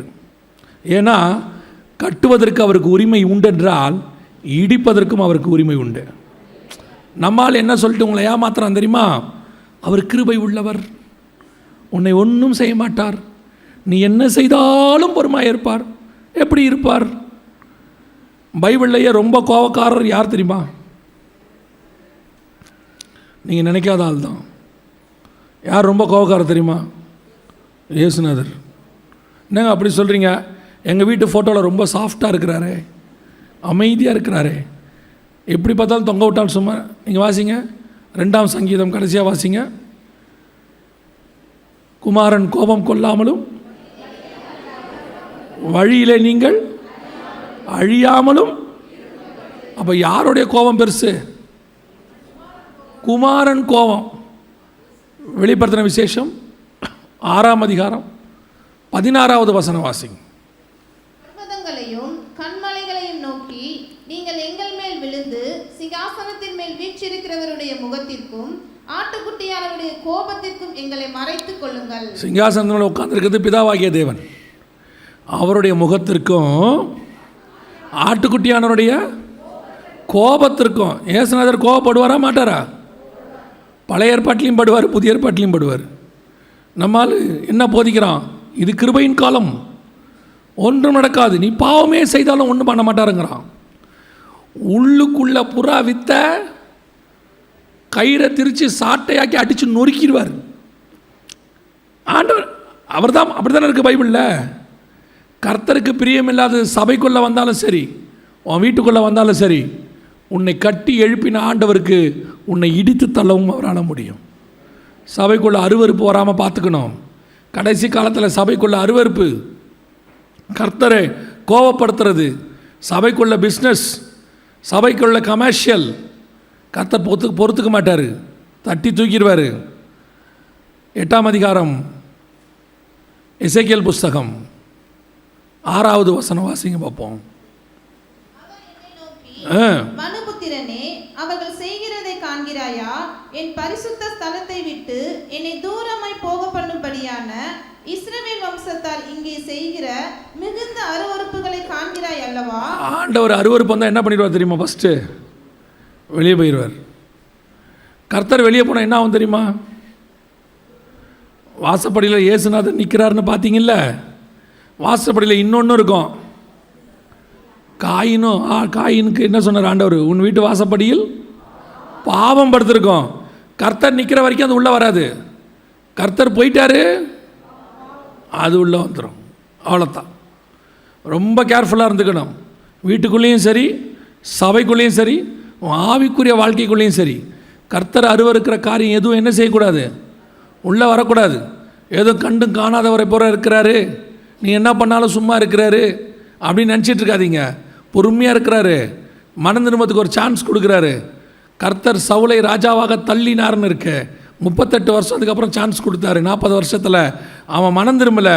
ஒரு நாள் கர்த்தர் அவனை எப்படி கைவிட்டார்னு உங்களுக்கு தெரியும். ஆனால் மனம் திரும்பினா தாவீதை எப்படி காப்பாற்றினார்னு உங்களுக்கு தெரியும். கர்த்தர் இடிக்கவும் செய்வார், கட்டவும் செய்வார். இப்போ கடைசியாக வேதத்தில் சொன்னபடி 3வது தேவாலயம் வரணும். பாருங்கள், பைபிளில் சொன்ன வசனத்தின்படி 3வது தேவாலயம் கண்டிப்பாக என்ன செய்யணும்? வரணும். எப்படி வரணும் அப்படின்னா வசனங்களில் இருக்குது. ஆனால் கவனிங்க, இந்த வசனம்லாம் கொடுக்கப்படும் போது தேவாலயத்துக்கான சாத்தியக்கூறுகளே இல்லை. தேவாலயம் கட்டவே முடியாது, இப்போவும் இல்லை. நல்லா தெரிஞ்சுக்கொள்ளுங்க. இந்த செய்திகளெல்லாம் நாங்கள் கொடுக்கும்போது இஸ்ரவேலுக்கு தலைநகராக எருசலேம் கிடையாது. 2004 சொல்லிக்கிட்டு இருக்கிறோம். ப்ராஃபஸி கிடையாது, பைபிளில் உள்ள ப்ராஃபஸி, அதை எக்ஸ்பிளைன் பண்ணிகிட்டு இருக்கிறோம். 2018 10-14 வருஷம் கழித்து அந்த தீர்க்க தரிசனங்கள்லாம் 100% நிறைவேறியது. பைபிளில் சொன்ன வசனம் அப்படியே நிறைவேறிச்சு. ஏன்னா பைபிளில் சொன்னது தான். நாங்கள் சொல்கிற காலத்தில் எருசலேம் தலைநகராக மாறவே வாய்ப்பே இல்லை. ஏன்னா எருசலேமில் ஒரு இன்ச்சு எடுத்தால் கூட 3ஆம் உலக யுத்தமாக மாறிடும். அவ்வளவு சென்சிட்டிவான பிளேஸ். ஆனால் கர்த்தர் தலைநகராக மாற்றி வச்சிட்டார். அவ்வளோதான், முடிஞ்சு. அதே மாதிரி தான் தேவாலயம் இப்போ இல்லை. ஆனால் கண்டிப்பாக 3வது தேவாலயம் வரும், கட்டப்படும். ஏன்னா பைபிள் வசனம் சொல்லுது அங்கே பலி செலுத்துவார்கள்னு இருக்குது. மீண்டும் அங்கே வந்து பரிசுத்த ஸ்தலத்தில் அவங்க நிற்பாங்கன்னு இருக்குது. அப்போ கண்டிப்பாக 3வது தேவாலயம் வரும். இப்போது அதற்கான ஆயத்தம் எல்லாம் முடிஞ்சிருச்சு. இப்போ தேவாலயத்துக்கு தேவையான பொருள் எல்லாம் இதான். தேவாலயத்தினுடைய மேப் பிளான் கட்டுறதுக்கு சாலமோன் காலத்தில் உள்ளபடியே இப்போ கட்டுறதுக்கான பிளான் ரெடி பண்ணிட்டாங்க. இது எந்த பிளான்னு கேட்டிங்கன்னா, முதல் தேவாலயத்தினுடைய பிளான் சாலமோன் கட்டினார் இல்லையா, அந்த தேவாலயத்தினுடைய பிளான் கும்ரான் குகைகளில் கண்டுபிடிச்சிட்டாங்க. இப்போ இதுதான் இருக்குது. இப்போ எங்கே இருக்குன்னா, டெம்பிள் இன்ஸ்டியூட் அப்படின்னு சொல்கிறவங்களுடைய கண்ட்ரோலில் இது இருக்குது. இது எல்லாமே அதற்கான பொருட்கள், தட்டுமுட்டு சாமான்கள் எல்லாமே இருக்குது.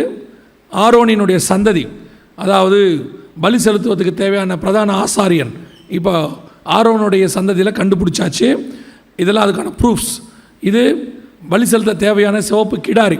என்னாகமத்தின் புஸ்தகம் 19ஆம் அதிகாரம் 2-3 வசனத்தில் பழுதற்றதும் ஊனமில்லாததும் நுகத்தடிக்கு உட்படாததுமாகிய சிவப்பு நிறமுள்ள ஒரு கிடாரின்னு இருக்கு இல்லையா, அது உலகத்திலேயே கிடையாது. அப்படி ஒரு கிடாரியே கிடையாது, 2000 வருஷமாக கிடையாது. யூதர்கள் இப்போது ஸ்பெயின் நாட்டிலேருந்து ஒரு மாட்டிலேருந்து டிஎன்ஏ எடுத்து அதை அந்த டிஎன்ஏ மூலமாக சிவப்பு கிடாரியை உருவாக்கிட்டாங்க. இப்போது சிவப்பு கிடாரி ரெடி. இதுதான். இதுவும் எப்போ தெரியுமா? கவனிங்க, இதுவும் எப்போன்னு கேட்டிங்கன்னா 2018 ஆகஸ்ட் மாதம். அதான் ரொம்ப ஆச்சரியம். 70வது வருஷம் முடியும் போது சிவப்பு கிடாரி பலி ரெடி ஆயிடுச்சு. அந்த டேட் போடுவாங்க பாருங்கள், ஆகஸ்ட் மாதம் 28 2018. 1948 இஸ்ரவேல் தேசம் உருவாச்சு. கரெக்டாக 70 வருஷம் பலி செலுத்துகிற பொருள் பிறந்துருச்சு. சிவப்பு கிடாரி நியாயப்பிரமாணத்துக்கான அடையாளம் உருவாகி விட்டது. எல்லாமே ரெடி, பொருட்கள் ரெடி. தேவாலயம் கட்டுவதற்கு எல்லாம் ரெடி பண்ணி வச்சாச்சு. ஆரோனின் சந்ததி ரெடி ஆகிட்டாங்க. இதுதான் தேவாலயத்தினுடைய மாடல். சவுண்டு குறைச்சிருங்க தம்பி கொஞ்சம். இதுதான் தேவாலயத்தினுடைய மாடல். சவுண்டு குறைச்சிருங்க. இந்த தேவாலயத்தினுடைய, அதாவது வரப்போகிற தேவாலயத்தினுடைய மாடல் அனிமேஷன் இப்படி தான் இருக்க போகுது. ஒருவேளை வருகையில் போவோம் அப்படின்னு நம்பிக்கை உள்ளவங்க பார்த்துக்கோங்க. ஏன்னா இது கட்டும்போது நீங்கள் இருக்க மாட்டீங்க. அப்படிலாம் இல்லைங்கன்னா ஒன்றும் பிரச்சனை இல்லை, இருந்து பாருங்கள். அது உங்களுடைய இஷ்டம்தான். Choice is yours. இப்படி தான் வரப்போகுது. வால் கலர்லேருந்து, ஆசாரியர்கள் ட்ரெஸ்ஸிலேருந்து, அதை செய்ய வேண்டிய ஒவ்வொன்றுமே டிசைன் பண்ணி முடித்தாச்சு. இப்போ அவங்களுக்கு தேவை ஒரே ஒரு இடம். அந்த முந்தின தேவாலயம் இருந்த இடம் அவங்களுக்கு வேணும். அந்த இடத்துல இப்போது வேறொரு வழிபாட்டு தலம் இருக்குது. ஸோ அந்த இடம் கிடச்சிருச்சுன்னா அவங்க இப்போ தேவாலயத்தை கட்ட ஆரம்பிச்சிருவாங்க. இவ்வளோத்தையும் அவங்களுக்கு கொடுத்த ஆண்டவர் இன்னும் அந்த இடத்த மட்டும் கொடுக்காமல் இருக்கிறார். அதோடைய அர்த்தம் என்ன அப்படின்னா, புறஜாதியார் காலம் இன்னும் என்ன செய்யலை, முடிவடையலைன்னு அர்த்தம். அந்த ஆலயம் இருந்த இடத்துல புறஜாதியாருடைய வழிபாட்டு ஸ்தலம் இருக்குன்னா இன்னும் புறஜாதியாரோட காலம் என்ன ஆகலை, முடிவடையலைன்னு அர்த்தம். அதனால தான் இன்னும் அதை கொடுத்து வச்சுருக்கிறார். மற்றபடி எல்லாமே ரெடி. இப்போ நீங்கள் பார்க்குற இது வந்து வரப்போகிற தேவாலயத்துக்கு உள்ளே இருக்கிற மாடல். பரிசுத்த ஸ்தலம், மகா பரிசுத்த ஸ்தலம், பள்ளிப்பீடம் இருக்கிற இடம் எல்லாமே அவங்க ரெடி பண்ணி வச்சுருக்கிறாங்க. இப்போ ஏன் இன்னும் வரல அப்படிங்கிறதுக்கு நீங்கள் உலக பிரகாரமாக ஒரு ரீசன் சொன்னேன். இதுதான் இப்போ அங்கே இருக்கிற வழிபாட்டு தலம். அந்த இடத்துல தான், அந்த ஃபஸ்ட்டு பிக்சரில் இருக்குது பார்த்தீங்களா, அந்த இடத்துல தான் தேவாலயம் வரணும். ஏன்னா அங்கே தான் முதல் தேவாலயம் இருந்துச்சு, ரெண்டாவது தேவாலயமும் அங்கே தான் இருந்துச்சு. இந்த தேவாலயத்தை முதல் நூற்றாண்டில் டைட்டஸ், சீசர் டைட்டஸ்ன்னு சொல்லுவாங்க, தீத்துராயன் இடிச்சிட்டார். இடித்த பிறகு ஏறக்குறைய 1000 வருஷம் அங்கே அந்த இடம் காலியாக தான் இருந்துச்சு. 10ஆம் நூற்றாண்டில் தான் இந்த வழிபாட்டு ஸ்தலத்தை கட்டினாங்க. இப்போ இந்த வழிபாட்டு ஸ்தலம் ஏறக்குறைய ஒரு 1200 வருஷமாக அங்கே நிற்கிது. 1000 வருஷமாக நிற்கிது. ஸோ இந்த இடத்துலேருந்து தேவாலயம் வரணும். 3வது தேவாலயம் இங்கே தான் வரணும். அந்த தேவாலயம் வருகிற வரைக்கும் இந்த இடத்துல இதுதான் இருக்கும். இது வந்து உலக பிரகாரமான காரணம். ஆனால் ஸ்பிரிச்சுவலாக என்ன அர்த்தம் அப்படின்னு கேட்டிங்கன்னா, எப்போ முதல் தேவாலயத்தை கர்த்தர் இடிக்க அனுமதி கொடுத்தாருன்னு பார்க்கணும். கிபி 70 கொடுத்தாரு. அந்த கடைசி இஸ்ரவேலுடைய கோட்டை மசாடான்னு பேர். அந்த கோட்டை இடிக்கிறது எப்போனா கிபி 90, AD 70, AD 90. ஏன் அப்படின்னு கேட்டிங்கன்னா, நமக்கு கடைசி புக்கு பத்மதீவில் எழுதப்பட்டது கிபி 90, யோவானை வைத்து வெளிப்படுத்தின விசேஷம். எப்போ சபைகளுக்கு, அங்கே தான் சபைகளுக்கு எழுத சொல்லி கர்த்தர் சொல்கிறார். எப்போ சபைகளுக்கு ஆண்டவர் செய்தி கொடுக்க ஆரம்பித்தாரோ அதோட பழைய சபை முடிஞ்சிருச்சு. பழைய சபையின் காலம் முடிவடைஞ்சு முதல் தேவாலயம் இடிக்கப்பட்டு நியாயப்பிரமாணம் ஸ்டாப் ஆயிடுச்சு. அதிலிருந்து நம்ம சுயாதீன பிரமாணம் ஸ்டார்ட் ஆயிடுச்சு. நம்ம சபை வந்துருச்சு. நம்ம தான் சபை, நீங்கள் நான் இப்போ இருக்கிறோம். இந்த சபை இருக்கிற வரைக்கும் அந்த தேவாலயம் வராது. நான் சொல்கிறது புரியுதா? இந்த சுயாதீன பிரமாணம் இருக்கிற வரைக்கும் நியாயப்பிரமாணம் வராது. ஏன் வராதுன்னா, நியாயப்பிரமாணம் என்பது தண்டனை. கண்ணுக்கு கண், பல்லுக்கு பல். அவன் எடுத்தா அவன் கையை எடுத்தா இவன் கையெடு, அது நியாயப்பிரமாணம். ஆனால் சுயாதீன பிரமாணம் என்பது மன்னிப்பு, ஃபர்கிவ்னஸ். உன்னை மன்னிக்கணும். இது ரெண்டும் ஆப்போசிட். ஒன்று தண்டனை, இல்லைன்னா மன்னிப்பு. ரெண்டும் ஒன்றா இருக்க முடியாது. ஒரு கோர்ட்டில் கேஸ் நடக்குது. ஒன்று நீதிபதி என்ன செய்யணும், அவனை மன்னித்து வெளியே விடணும், இல்லை அவனுக்கு தண்டனை கொடுத்து உள்ளே போடணும். நான் உன்னை மன்னித்து 7 வருஷம் உள்ளே போடுறேன்னா என்ன ஆகும்? Wrong statement. அதே மாதிரி தான் சுயாதீன பிரமாணம் மன்னிப்பு, நியாயப்பிரமாணம் தண்டனை. இந்த மன்னிப்பு இருக்கிற வரைக்கும் தண்டனை வராது. இப்போ நான் மாற்றி கேட்குறேன், இப்போ புரியுதான்னு சொல்லுங்கள். இப்போ அது வேக வேகமாக வருது. பிளான் ரெடி ஆயிடுச்சு, சாக்ரிஃபைஸ் ரெடி ஆயிடுச்சு, பலி செலுத்துகிற பொருள் ரெடி ஆயிடுச்சு. அடுத்து ஆரோனின் சந்ததி ரெடி ஆயிடுச்சு, பொருட்கள் ரெடி பண்ணிட்டாங்க, எல்லாம் ரெடியாக இருக்குது. அப்படின்னா என்ன அர்த்தம்? அது வேகமாக வருதுன்னா என்ன அர்த்தம்? இது முடிய போகுதுன்னு அர்த்தம். இது இருக்கிற வரைக்கும் அது வராதுங்கிறது ஃபஸ்ட்டு ஸ்டேட்மெண்ட். அது வருதுன்னா என்ன அர்த்தம்? இது முடிய போகுதுன்னு அர்த்தம். ஏன்னா 2000 வருஷமாக அது நடக்கலை. அப்படி நடக்கவே இல்லை. இஸ்ரவேலுங்கிற தேசமே இல்லை, யாருடைய கண்ட்ரோல்லையே இருந்துச்சு. கடைசி 120 வருஷத்தில், 1918, கடைசி 100 வருஷத்தில் எருசலேம் இஸ்ரவேல் வந்துருச்சு, எருசலேம் வந்துருச்சு. இப்போது பலி செலுத்துவதற்கான பொருள் வந்துருச்சு, எல்லாம் ரெடியாக இருக்குது. இதெல்லாம் கடைசி இந்த 70 வருஷத்தில் நடந்தது, இந்த லாஸ்ட் 70 இயர்ஸ். அப்படின்னா இதனுடைய காலம் முடிவடைய போகுதுன்னு அர்த்தம். எதனுடைய காலம்? புதிய ஏற்பட்ட சபையினுடைய காலம் முடிவடைய போகுதுன்னு அர்த்தம். அதனால தான் ஆண்டவர் சொன்னார், அத்தி மரத்தினால் ஒரு ஓமையை கற்றுக்கொள்ளுங்கள், அதில் இளங்கிளை தோன்றி துளிர் விடும்போது அவர் வாசல் அருகே வந்திருக்கிறார் என்று அர்த்தம். இப்போ எல்லாம் ரெடி ஆயிடுச்சுன்னா இயேசு வாசல்கிட்ட வந்துட்டார். இப்போது ஆண்டவர் எல்லாம் பக்கா வச்சுருக்கிறாரு. அப்புறம் எதுக்கு வெயிட்டிங்? எல்லாமே ரெடியாக இருக்குது. எதுக்கு வெயிட் பண்ணுறார் ஆண்டவர்? வசனம் என்ன சொல்லுது? 2 பேதுரு 3:9, தாமதிக்கிறார் என்று சிலர் எண்ணுகிறபடி. வாசிங்க அந்த வசனத்தை. தாமதிக்கிறார் என்று சிலர் எண்ணுகிறபடி. கர்த்தர் தமது வாக்குத்தத்தத்தை குறித்து தாமதமாயிராமல். இதெல்லாம் இதை வச்சுலாம் ஆண்டவர் டிலே பண்ணலையாமா. இதுக்காகலாம் ஆண்டவர் டிலே பண்ணல. தம்முடைய வாக்குத்தத்தத்தை குறித்து தாமதமாயிராமல், ஒருவரும் கெட்டு போகாமல் எல்லாரும் மனம் திரும்ப வேண்டும் என்று விரும்பி நம்மை நீடிய பொறுமையுள்ளவராய் இருக்கிறார். யார் மேல? நம்ம மேலே நீடிய பொறுமை உள்ளவராக இருக்கிறார். சபை கிட்ட கர்த்தர் எப்படி இருக்கிறாரு? நீடிய பொறுமையாக இருக்கிறாரு. பொறுமை ஒரு நாள் முடிவுக்கு வரும். கதவை தட்டி தட்டி பார்ப்பார். வாசப்படியில் நின்று கதவை தட்டுகிறேன். உன்னத பாட்டு 5 கர்த்தர் என்ன பண்ணுறாரு? வாசப்படியில் நின்று கதவை மணவாட்டியை பார்த்து தட்டுறாரு.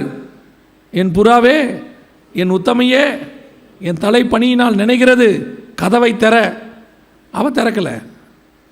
மணவாளன் பொறுத்து பார்த்தார். கடைசி என்ன பண்ணிட்டாரு? போயிட்டார். அதே தான் இப்போ நடக்க போகுது.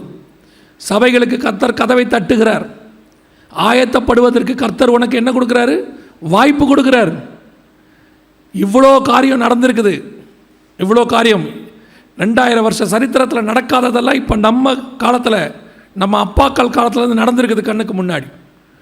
இப்போ வரப்போகிற எருசலேமுக்கான மாடல் இந்த எருசலேம் வரப்போகுது. எல்லாமே சரி, தெளிவாயிருச்சு. ஆனால் கர்த்தர் எதுக்கு வெயிட் பண்ணுறாரு? தன்னுடைய மனவாட்டி ஆயத்தப்படுவதற்கு. நீங்களும் நான் ஆயத்தப்படுவதற்கு. ஆயத்தப்பட்டிருக்கிறோமா? கர்த்தரை சந்திக்கிற இடத்துல சபை இருக்குதா?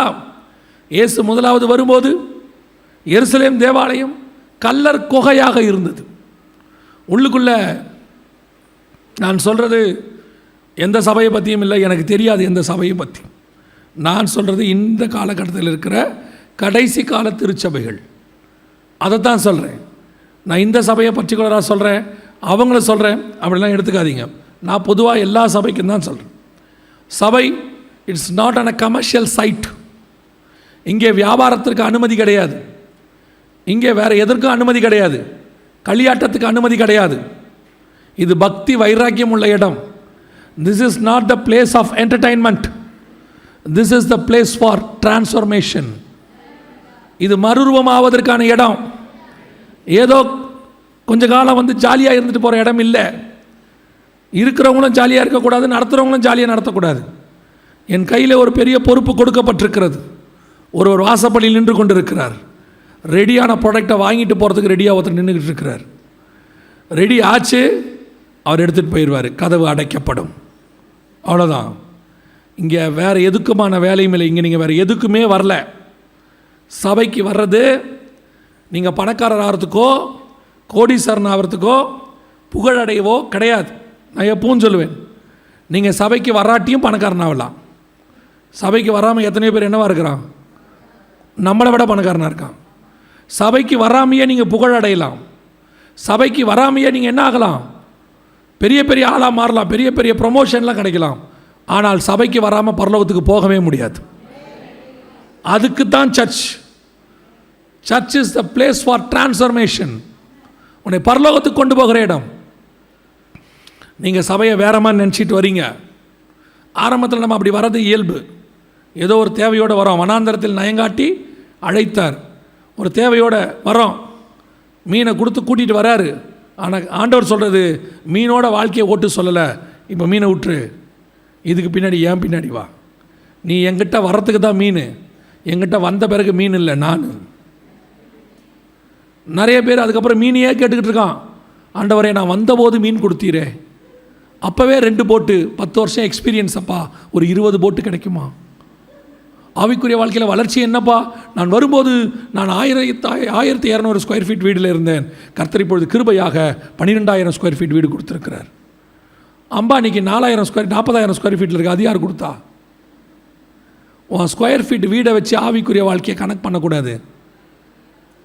உங்கள்கிட்ட இருக்க காரை வச்சு ஆவிக்குரிய வாழ்க்கையை கனெக்ட் பண்ணக்கூடாது. உனக்கு கிடைக்கிற ப்ரொமோஷனை வச்சு பண்ணக்கூடாது. இதெல்லாம் கர்த்தருடைய பார்வையில் பீனட்ஸ். கர்த்தர் உன்னையும் என்னையும் பரலோகத்துக்கு ரெடி பண்ணிக்கிட்டு இருக்கிறாரு. அதுதான் கர்த்தருடைய உண்மையான ஆசீர்வாதம். அதுக்கு தான் நான் சர்ச்சுக்கு வரேன். ஒவ்வொரு நாள் நான் வந்துட்டு போகும்போது நான் மறுரூபம் ஆகணும். நான் கர்த்தருடைய பார்வையில் மாறிக்கிட்டே வரணும். கர்த்தர் வரும்போது கிறிஸ்துவை போல நான் மாறி நிற்கணும். அது வரைக்கும் இந்த பூமியில் எனக்கு என்ன தேவையோ அதை கர்த்தர் கொடுப்பதற்கு வல்லமை உள்ளவராக இருக்கிறார். கர்த்தர் நான் ஏழையாக இருக்கணும்னு விரும்பவே இல்லை, தரித்திரமாக இருக்கணும்னு விரும்பலை, எளிமையாக இருக்கணும்னு தான் விரும்பினார். காரணம், கர்த்தரை நான் ஆயத்தப்படுத்துறது பரலோகத்துக்கு. இங்கே இருக்கிறத நீ எவ்வளோக்கு எவ்வளோ வெறுக்கிறியோ இதெல்லாம் கற்பனையே பண்ணாத ஒரு ஆசீர்வாதம் அங்கே இருக்குது. அந்த ஆசீர்வாதத்துக்கு இதெல்லாம் தடையாமா. அதனால தான் பரலோகத்தில் போய் ஒருத்தன் அழுகுறான். 7ஆம் அதிகாரம் வெளிப்படுத்தின விசேஷத்தில் வசனம் சொல்லுது, ஆட்டுக்குட்டியானவர் தாமே அவர்கள் கண்ணீர் யாவையும். ஏன்ப்பா பரலோகத்தில் கண்ணீர் வருது? பரலோகத்தில் ஏன் தண்ணி வருது கண்ணில்? அங்கே போய் பார்த்த உடனே தான் அவனுக்கு தெரியுது, இதுக்காண்டவரே இவ்வளோ பெரிய விஷயத்துக்காகவா என்னை கூப்பிட்டீங்க? தகுதி இல்லாத எனக்கா இதை கொடுத்தீங்க? எதையோ விட மாட்டேன்னு சொல்லி இந்த விஷயத்துக்காக பார்த்தனே, அப்படி இருந்த ஒன்றுமில்லாத என்னை கொண்டு வந்து இங்கே உட்கார வச்சுட்டீங்களேப்பா. அந்த சந்தோஷத்தில் தான் அழுவான். இப்போ ஒன்றுமில்லாதெல்லாம் பிடிச்சி வச்சுக்கிட்டு இருக்கிறோம். அங்கே போகும்போது தான் தெரியும், நான் விட்டது நல்லது, நான் விட முடியாததை கர்த்தர் எனக்கு தரப்போகிறார். அல்லேலூயா. வெகு சீக்கிரம் கர்த்தருடைய வருகை சம்பவிக்கும். நீங்கள் வரவும், எருசலேம் கட்டப்படவும், தேவாலயம் கட்டப்படவும் சரியாக இருக்கும். நம்ம ஜெபம் பண்ண போகிறோம் தேவ சமூகத்தில். ஒரு 2 நிமிஷம் எழுதிப்போமா? தொடர்ந்து உங்களுக்கு ப்ரோக்ராம்ஸ் இருக்குது. ஆனாலும் கடைசியாக ஒரு ஜெபம் பண்ணிவிட்டு நீங்கள் அப்படியே உட்காந்துக்கலாம். எல்லா கண்களையும் மூடுவோம். எனக்கு கொடுக்கப்பட்ட நேரத்தில் இன்னொரு 4 நிமிஷம் இருக்குது. நம்ம ஜெபம் பண்ணி அந்த 4 நிமிஷத்தை ப்ரேயருக்காக நம்ம யூஸ் பண்ண போகிறோம். எல்லா கண்களையும் மூடுவோம். நீங்களும் நானும் இந்த கீழான எருசலேமுக்கு அழைக்கப்படவில்லை. கீழான எருசலேம் ஹோலி லேண்டு கிடையாது. கீழான எருசலேம் ப்ராமிஸ்டு லேண்ட், வாக்கு தத்தம் பண்ணப்பட்ட தேசம். அதில் வந்து உட்கார்ந்த ஆபிரகாமே சொல்கிறாரு, அதை அல்ல, அவர் அதிலும் மேன்மையான தேசத்தையே நாடினார். இது இந்த பூமியில் இருக்கிற ஒரு தேசம், அவ்வளோதான். அது விசேஷம். உண்மையிலே கர்த்தர் வந்து அங்கே ஆளுகை செய்ய போகிறாரு. 1000 வருஷ அரசாட்சி அங்கே நடக்க போகுது. எல்லாம் ஸ்பெஷல், அதில் எந்த மாற்று கருத்தும் இல்லை. ஆனால் உனக்கும் எனக்கும் ஒரு எருசலேம் இருக்குது. அதுதான் மகா பரிசுத்தமான பரலோகத்திலிருந்து இறங்கி வருகிற புதிய எருசலேம். நீங்கள் அதுக்கு தான் அழைக்கப்பட்டீங்க. ஆபிரகாம் இந்த கானானுக்கு அழைக்கப்பட்டார். நீங்களும் நானும் பரம கானானுக்கு அழைக்கப்பட்டோம். ஒப்பு கொடுப்போமா தேவ சமூகத்தில்? நான் உம்முடைய வருகையில் பிரவேசிப்பதற்கு எது தடையாக இருக்குன்னு பாருங்கள். ஒப்பு கொடுங்க தேவ சமூகத்தில். ஆண்டவரே, எது தடையாக இருந்தாலும் என்னை விட்டு எடுத்து போட்டுருங்கப்பா. நான் காண்கிற எதுவும் நான் அடைய போகிறதற்கு சமமானது கிடையவே கிடையாது. நீங்கள் நானும் காணாததை சுதந்திரிக்க போகிறோம், நித்தியமானதை சுதந்திரிக்க போகிறோம். அவைகளுக்கு இதெல்லாம் ஒன்றுமே கிடையாது. இதெல்லாம் அனித்தியம். இது இங்கே இருப்பதுக்கு கர்த்தர் கொடுத்தார், நீங்கள் வச்சுக்கோங்க. ஆனால் இதை பிடிக்காதீங்க. உங்கள் எண்ணம் அது மேலே இருக்கட்டும். கர்த்தர் கொடுத்துருக்கிறது உங்களுடைய இந்த பூமியில் நீங்கள் வாழ்கிறதுக்கான ஒரு ஆசீர்வாதம். ஆனால் இந்த ஆசீர்வாதம் நீ பரலோகத்துக்கு போகிறதுக்கு என்றைக்குமே தடையாக இருக்கக்கூடாது. நம்ம ஒப்பு கொடுப்போமா தேவ சமூகத்தில்? எதுவாக இருந்தாலும் இன்றைக்கி ஆண்டவர்கிட்ட சொல்லுங்கள், ஆண்டவரே எல்லாவற்றையும் உதறி தள்ளிவிட்டு சிலுவையை எடுத்துக்கொண்டு உமக்கு பின்னால் வர நான் தயாராக இருக்கிறேன். ஆண்டவரே, என்னுடைய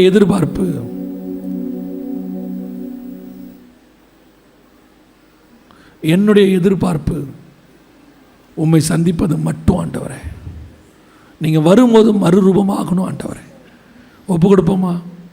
ஒப்பு கொடுத்து ஜெபிக்கிறவங்க உங்கள் கரங்களை ஆண்டவருக்கு நேராக உயர்த்தி, நீர் வரும்போது ஆண்டவரே நான் மறுரூபமாகணும்ப்பா. அந்த இமை பொழுத, அந்த நிமிஷத்தை நான் தவற விட்டுறக்கூடாது ஆண்டவரே. என் கண்ணுக்கு முன்னாடி எல்லாம் நிறைவேறிடுச்சு. நீ நடக்க வேண்டியது ஒன்றே ஒன்று தான், உம்முடைய வருகை. நான் அதில் போகணும் ஆண்டவரே. ஒப்பு கொடுப்போமா? சர்வ வல்லமை உள்ள எங்கள் தகப்பனே, கரங்களை உயர்த்தி ஜெபித்து கொண்டிருக்கிற ஒவ்வொருத்தருக்காய் நான் ஜெபிக்கிறேனப்பா. நீர் வரும்போது நாங்கள் மனுஷகுமாரனுக்கு முன்பாக நிற்க பாத்திரவான்களாக இருக்கும்படி எங்களை வழி நடத்துங்க ஆண்டவரே. ஆவியானவரே, எங்களை ஆயத்தப்படுத்துங்க. எங்கள் பலவீனங்களில் உடைய பலன் பூரணமாக விளங்கட்டும். இந்த உலகத்தை ஜெயிக்கிற ஜெயம் எங்களுக்குள்ளே வரட்டும். கீழானவைகள் அல்ல, மேலானவைகளே நாடுகிறவர்களாய் நாங்கள் மாறட்டும். நாங்கள் ஜெயம் கொள்ளுகிறவர்களாய் மாறட்டும். உடைய மகிமையுள்ள கரத்தில் தாழ்த்துகிறோம். உடைய வருகை தாமதிக்குமானால் நாளை தினத்தில் சந்திக்க எங்களுக்கு கிருபை தாரும். எங்கள் ஆண்டவர் இயேசுவின் நாமத்தில் பிதாவே.